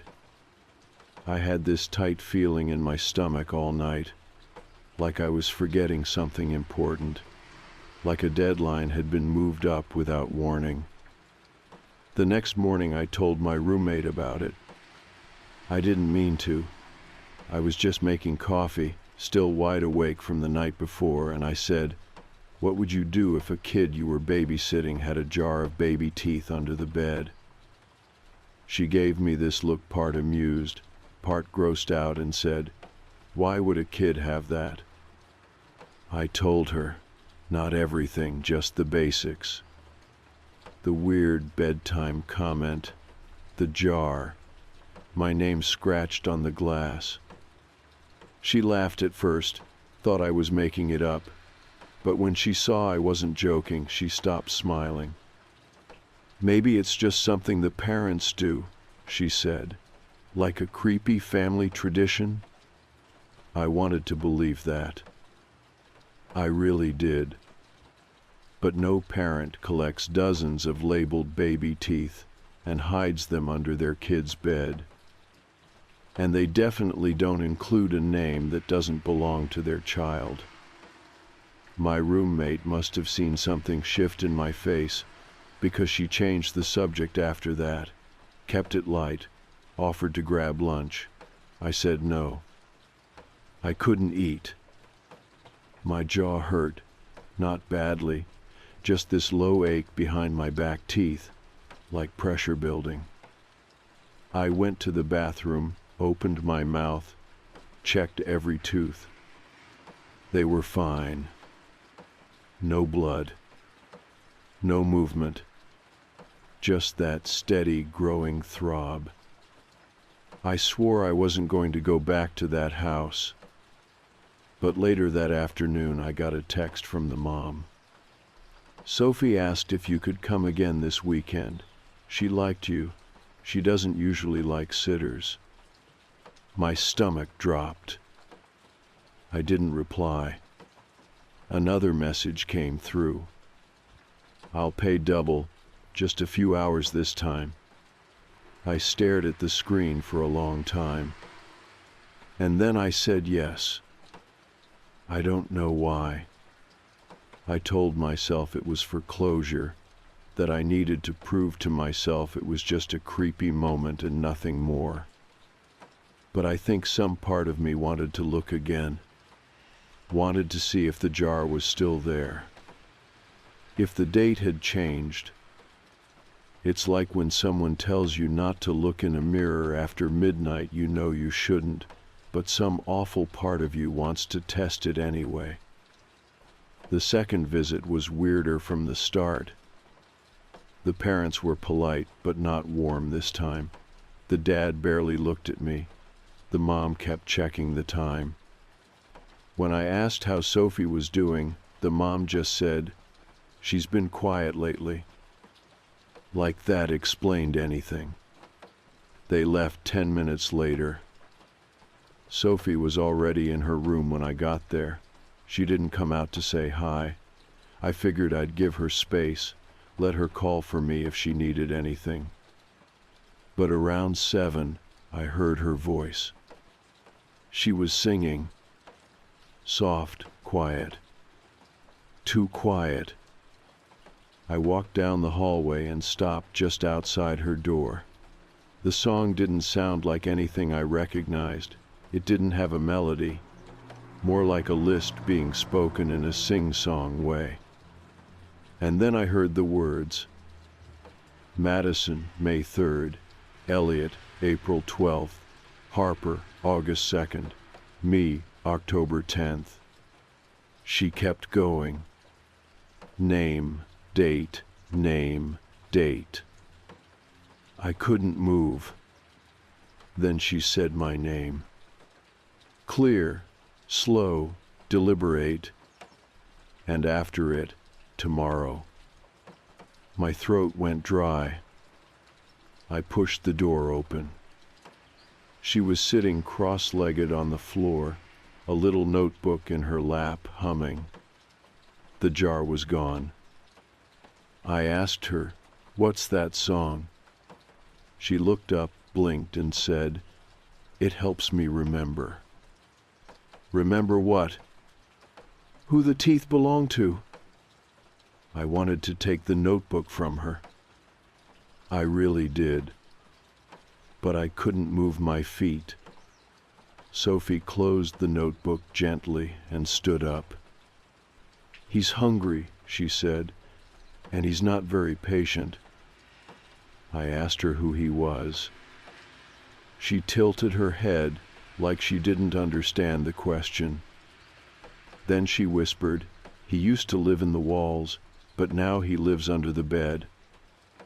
I didn't know what to say. My hands were shaking. She walked to the bed and crawled under the covers, like it was a normal bedtime, like nothing strange had happened at all. "I'll see you in the morning," she said. I stayed in her doorway for almost an hour after she fell asleep. And when I finally left her room, I locked the door behind me. I didn't care if it made me a bad babysitter. I just needed the night to end. But the ache in my jaw, it's worse now. And when I checked in the mirror, one of my molars is starting to wiggle. I didn't go to work the next day. Called in sick, which wasn't a lie. I hadn't slept. I'd checked that loose molar in the mirror probably 20 times, tapped it with my tongue, pressed on it with my fingertip. It wobbled more than the day before. It didn't hurt exactly, but I felt it every time I blinked. That sounds dramatic, but it's the only way I can explain it. Like my body was reminding me of it constantly, even when I wasn't thinking about it. I sat in my apartment all day, trying not to open a search tab. I didn't want to type "molar loose" for no reason, or "jar of teeth" with your name on it, or "what lives under beds and eats kids," because I already knew whatever answer I got wouldn't help. I needed to sit with it for a while. I needed to let it feel real. Around noon, I got a text from the mom. "Thank you for last night. Sophie slept through the whole night. That hasn't happened in weeks." I stared at the message for a long time. I didn't reply, not because I didn't know what to say. I just couldn't make myself type anything. I think I was afraid she'd respond instantly, like she was watching me type it in real time. That night, I didn't brush my teeth. I know that sounds gross. I just couldn't stand the thought of poking at them, of loosening that one any more than it already was. I slept with a scarf wrapped around the lower half of my face like that would stop anything from reaching my mouth. The dream I had was the worst one yet. I was back in that house, in Sophie's room, except it wasn't nighttime. It was the kind of dead gray light that happens before a storm. Everything was quiet, too quiet. And there was this sound under the bed, not breathing, not movement. Clicking, like small teeth knocking together in a glass jar. I looked under, and there were dozens of jars, hundreds, lined up like a pantry, all of them full, all of them labeled. Some had names scratched into the glass like mine, others had no names at all, just dates, and one of the jars was open. Empty. Waiting. When I woke up, I had blood in my mouth. I ran to the bathroom. The molar was still there, barely, hanging on by a thread. And on my tongue, a name. It was like I'd been trying to say it in the dream.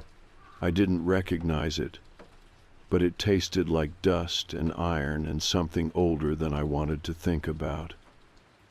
I spit it out, washed my mouth with cold water until my lips went numb. That evening, I finally texted the mom back. I asked her directly, "What's with the tooth thing?" She didn't reply right away. About an hour later, I got a message back. Just this. It's something her grandmother started. Just a story. Don't worry about it. I called her. Straight to voicemail. I tried again. Same. I know what that means. People say don't worry about it when they know you absolutely should. I went out for a walk to clear my head. Ended up near a park without realizing how far I'd gone. There were kids playing on the swings, two parents chatting by a bench. I sat on the curb across the street and watched them for a bit, trying to remember what normal felt like. That's when I saw the man. He wasn't with anyone, just standing near the edge of the trees, not watching the kids, watching me. He looked homeless, layers of mismatched clothing, face hidden by a hat too big for his head. His posture was off, bent in a way that made him seem like he was always leaning forward, even when he stood still. He didn't move, not once. Just stood there, watching. I didn't stay. When I got home, I took a flashlight and checked under my own bed. There was nothing there. No jars, no blankets, no figures crawling along the wall. But there was something new. A single baby tooth. Clean. Shiny. Right in the middle of the floor. I picked it up without thinking. It was cold. And on the side of it, so small I almost missed it, was a name etched into the surface. Not mine. Sophie's. I dropped it. I didn't sleep that night. I just laid on my back, mouth closed, teeth clenched, eyes locked on the ceiling. At exactly 3:15 in the morning, I heard a voice whisper from under the bed. Not a full word. Just a name. My name. But not like someone calling me. Like someone tasting it. I didn't move when it said my name. I just stared at the ceiling and pretended I hadn't heard it, that maybe it was a dream or some half-sleep audio hallucination, like when the heater kicks on and your brain turns it into words. But deep down, I knew it wasn't that. It didn't say anything else, just that one word, said soft, like breath pressed through a crack in the floorboards. My name. I stayed in bed until the sun came up, and when I finally sat up and looked under nothing, no tooth, no jar, no voice, just dust and the stray sock I thought I'd lost 2 weeks ago. That should have made me feel better. It didn't. Because it didn't matter that nothing was there. I still knew it had been. I called my dentist later that day, told them my back molar was loose and I needed to be seen. They fit me in around 4. I didn't tell them about the rest of it. What was I going to say? That I thought a little girl's imaginary monster was trying to rip my teeth out. The hygienist tapped around in my mouth, poked with her little metal hook, and then went quiet. The dentist came in next, did the same thing, quiet again. Then he asked, "Did you take a hit to the jaw recently?" I shook my head. "Have you been grinding your teeth at night?" "No," I said, "not that I know of." He sat back and looked at the screen. "Your molar's detaching from the root. It's not infected, but it's definitely not secure. We can pull it, or we can wait and see if it resets. But honestly," he shrugged, "it's gonna come out either way." I scheduled the extraction. Tomorrow at 3. Which wouldn't be weird, except the jar under Sophie's bed had tomorrow's date on it. I walked home slower than usual, took the long way, looping through neighborhoods I didn't know, watching the sky get darker in this way that didn't feel natural. Not sunset, dark, shadow, dark. Like something leaning over everything. At one point, I passed a parked car with a dusty window. I caught my reflection and nearly jumped, not because I looked weird, but because someone else was standing behind me. When I turned around, no one was there. I didn't sleep that night. Not because I didn't want to, because I couldn't. Every time I started to drift off, I felt a pull, not physical, mental, like something was waiting for me in the dark, not to scare me, just to be closer. I finally gave up around 2 a.m. and went to the kitchen. Made toast. Ate half of it. Left the plate in the sink. When I came back to my room, the sock that had been under the bed earlier was on my pillow. Folded. Like someone wanted to let me know they'd been there again, but didn't want to scare me. Like a gift. That was worse than anything else. The idea that whatever this was wasn't trying to hurt me. It was trying to belong. I went back to Sophie's house the next day. I didn't plan to. I just found myself walking in that direction. It was around noon. The front yard was empty. No cars in the driveway. I knocked. No answer. I tried the door. It was unlocked. I stepped inside and called out. No response. The living room looked the same, still too clean, still that sense that everything had been placed instead of lived in. I walked down the hall to Sophie's room. The door was open. She wasn't there. The bed was made. No sign of her notebook, no toys out, no clothes on the floor. And underneath, the jar was back.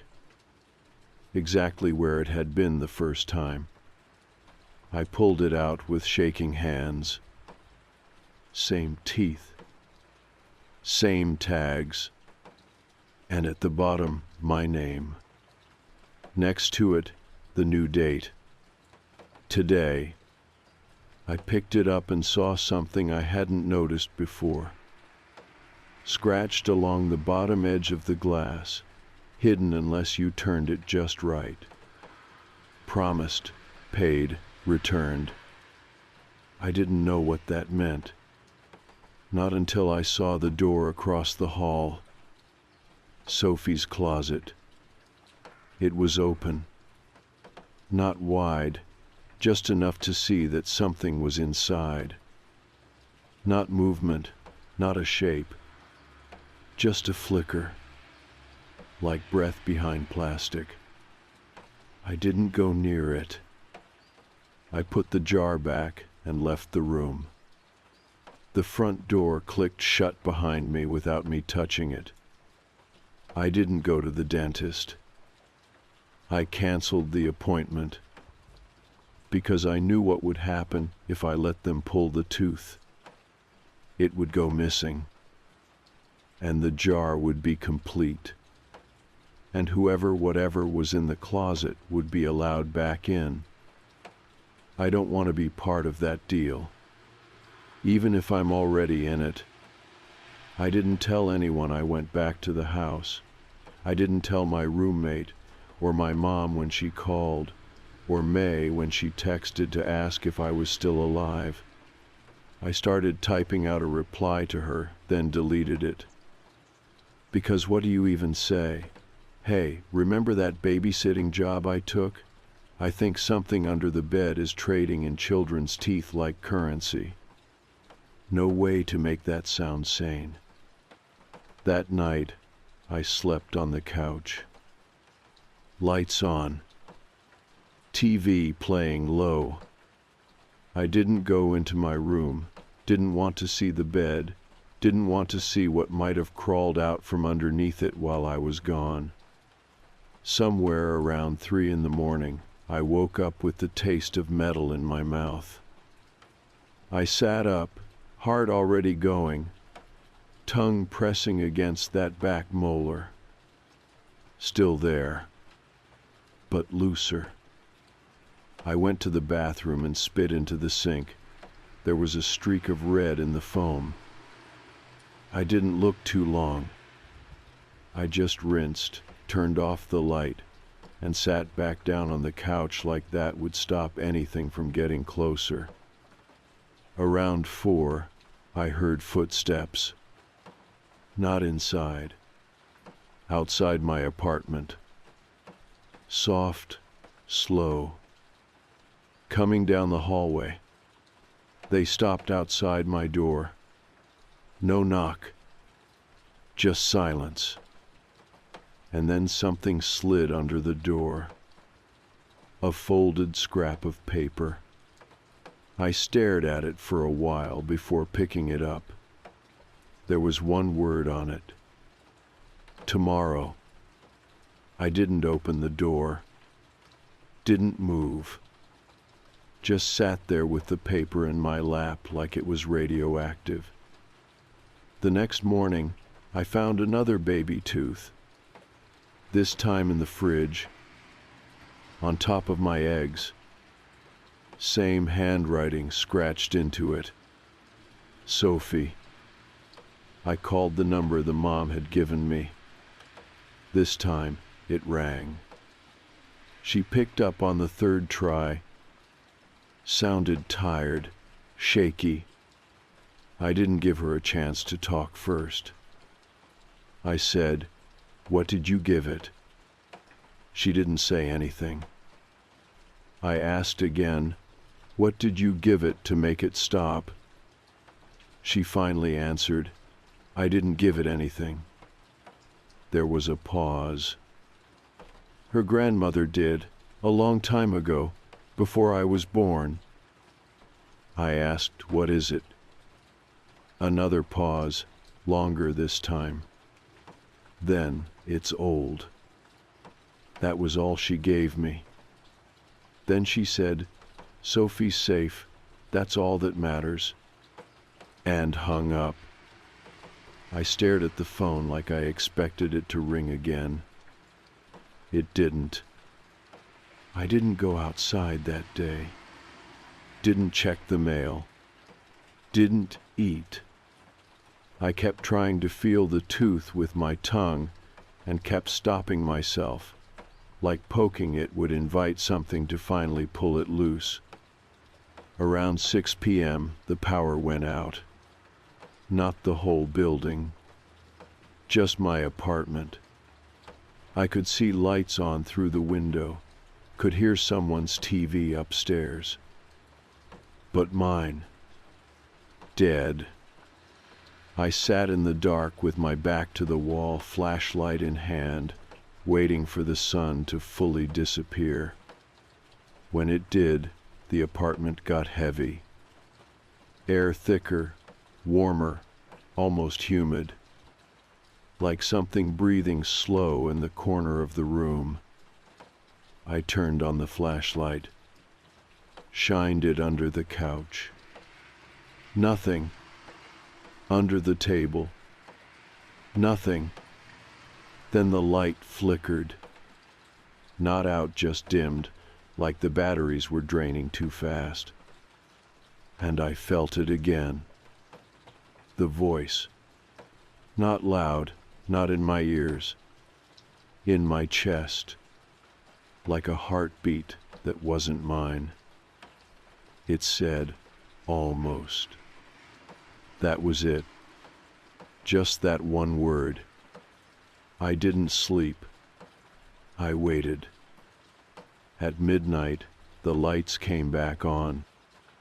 TV turned on by itself, volume low, playing something static and slow, like an old cartoon warped on tape. I turned it off. Then I opened my mouth in the mirror. The molar was gone. No blood. No gap.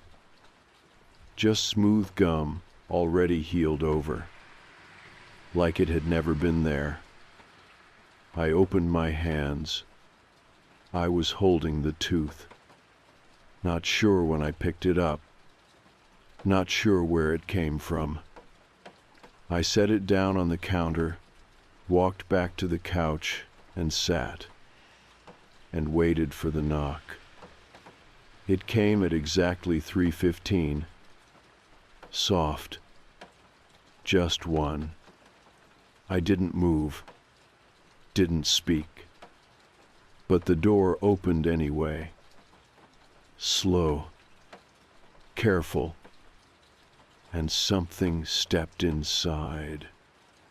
It stepped inside like it had done it before. Not fast, not loud.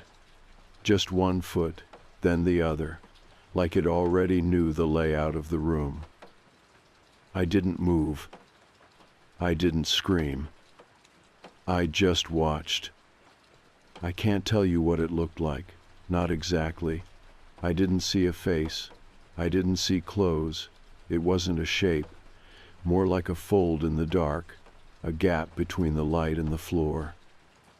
Something that didn't make sense, but didn't need to. The only thing I could really see, the only thing I remember clearly was the hand. It held out a jar. Glass, familiar, heavy. My name scratched into the bottom. The tooth inside. Just one. Mine. I didn't take it. It didn't offer it. It just stood there holding it, like a reminder, like a receipt. And then it set the jar down on the table, turned toward the hallway, and walked into my bedroom. No sound. No weight. But I felt it. The whole apartment shifted slightly, like it was no longer mine. I stayed on the couch until the sun came up. When I finally went to my room, it was empty. No footprints. No signs of anything disturbed. But I knew it had been there. I could feel it in the floorboards, in the sheets, in the way the bed didn't creak when I sat on it, like it had already adjusted to something else sleeping there. I checked under the bed. Nothing. No jars. No teeth.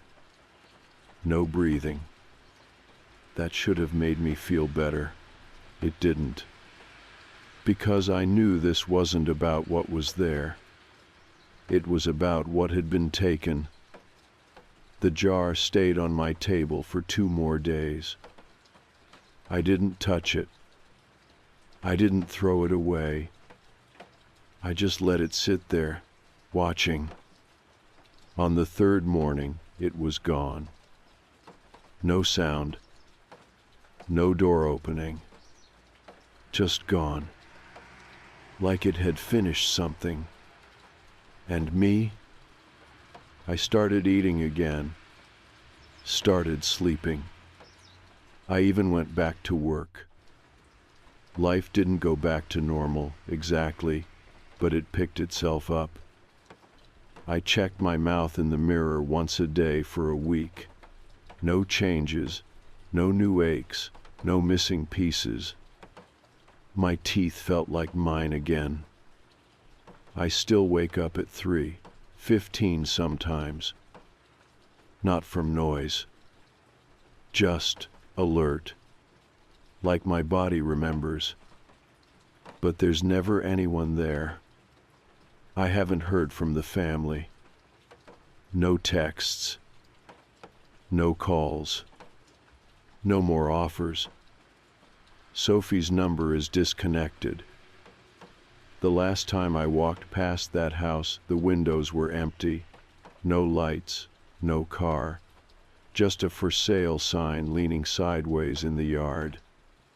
I didn't stop. Didn't even slow down. Because I finally understood what happened. That thing, it wasn't just haunting her. It wasn't following me. It was being fed. Not blood. Not bodies. Just a tooth. Just one small piece of someone, freely given or quietly taken. A token. And once it had it, once your name was marked and the jar was full, it didn't need anything else. It didn't want more. It just wanted to keep what it collected. It wasn't cruel. It wasn't violent. It was patient. Old. Hungry in a way that didn't mean pain, just presence. It wanted a place at the table, a space in the wall, a whisper in the dark. And now it has that. I still have dreams. Sometimes I'm back in Sophie's room. Sometimes it's my room, just older, dustier. And under the bed, there's always something breathing. Not scary, not threatening. Just breathing, like it's waiting. And in the dream, I always reach under the bed, and I always find the jar, and inside it, the tooth is gone. But the space is still there, ready for another.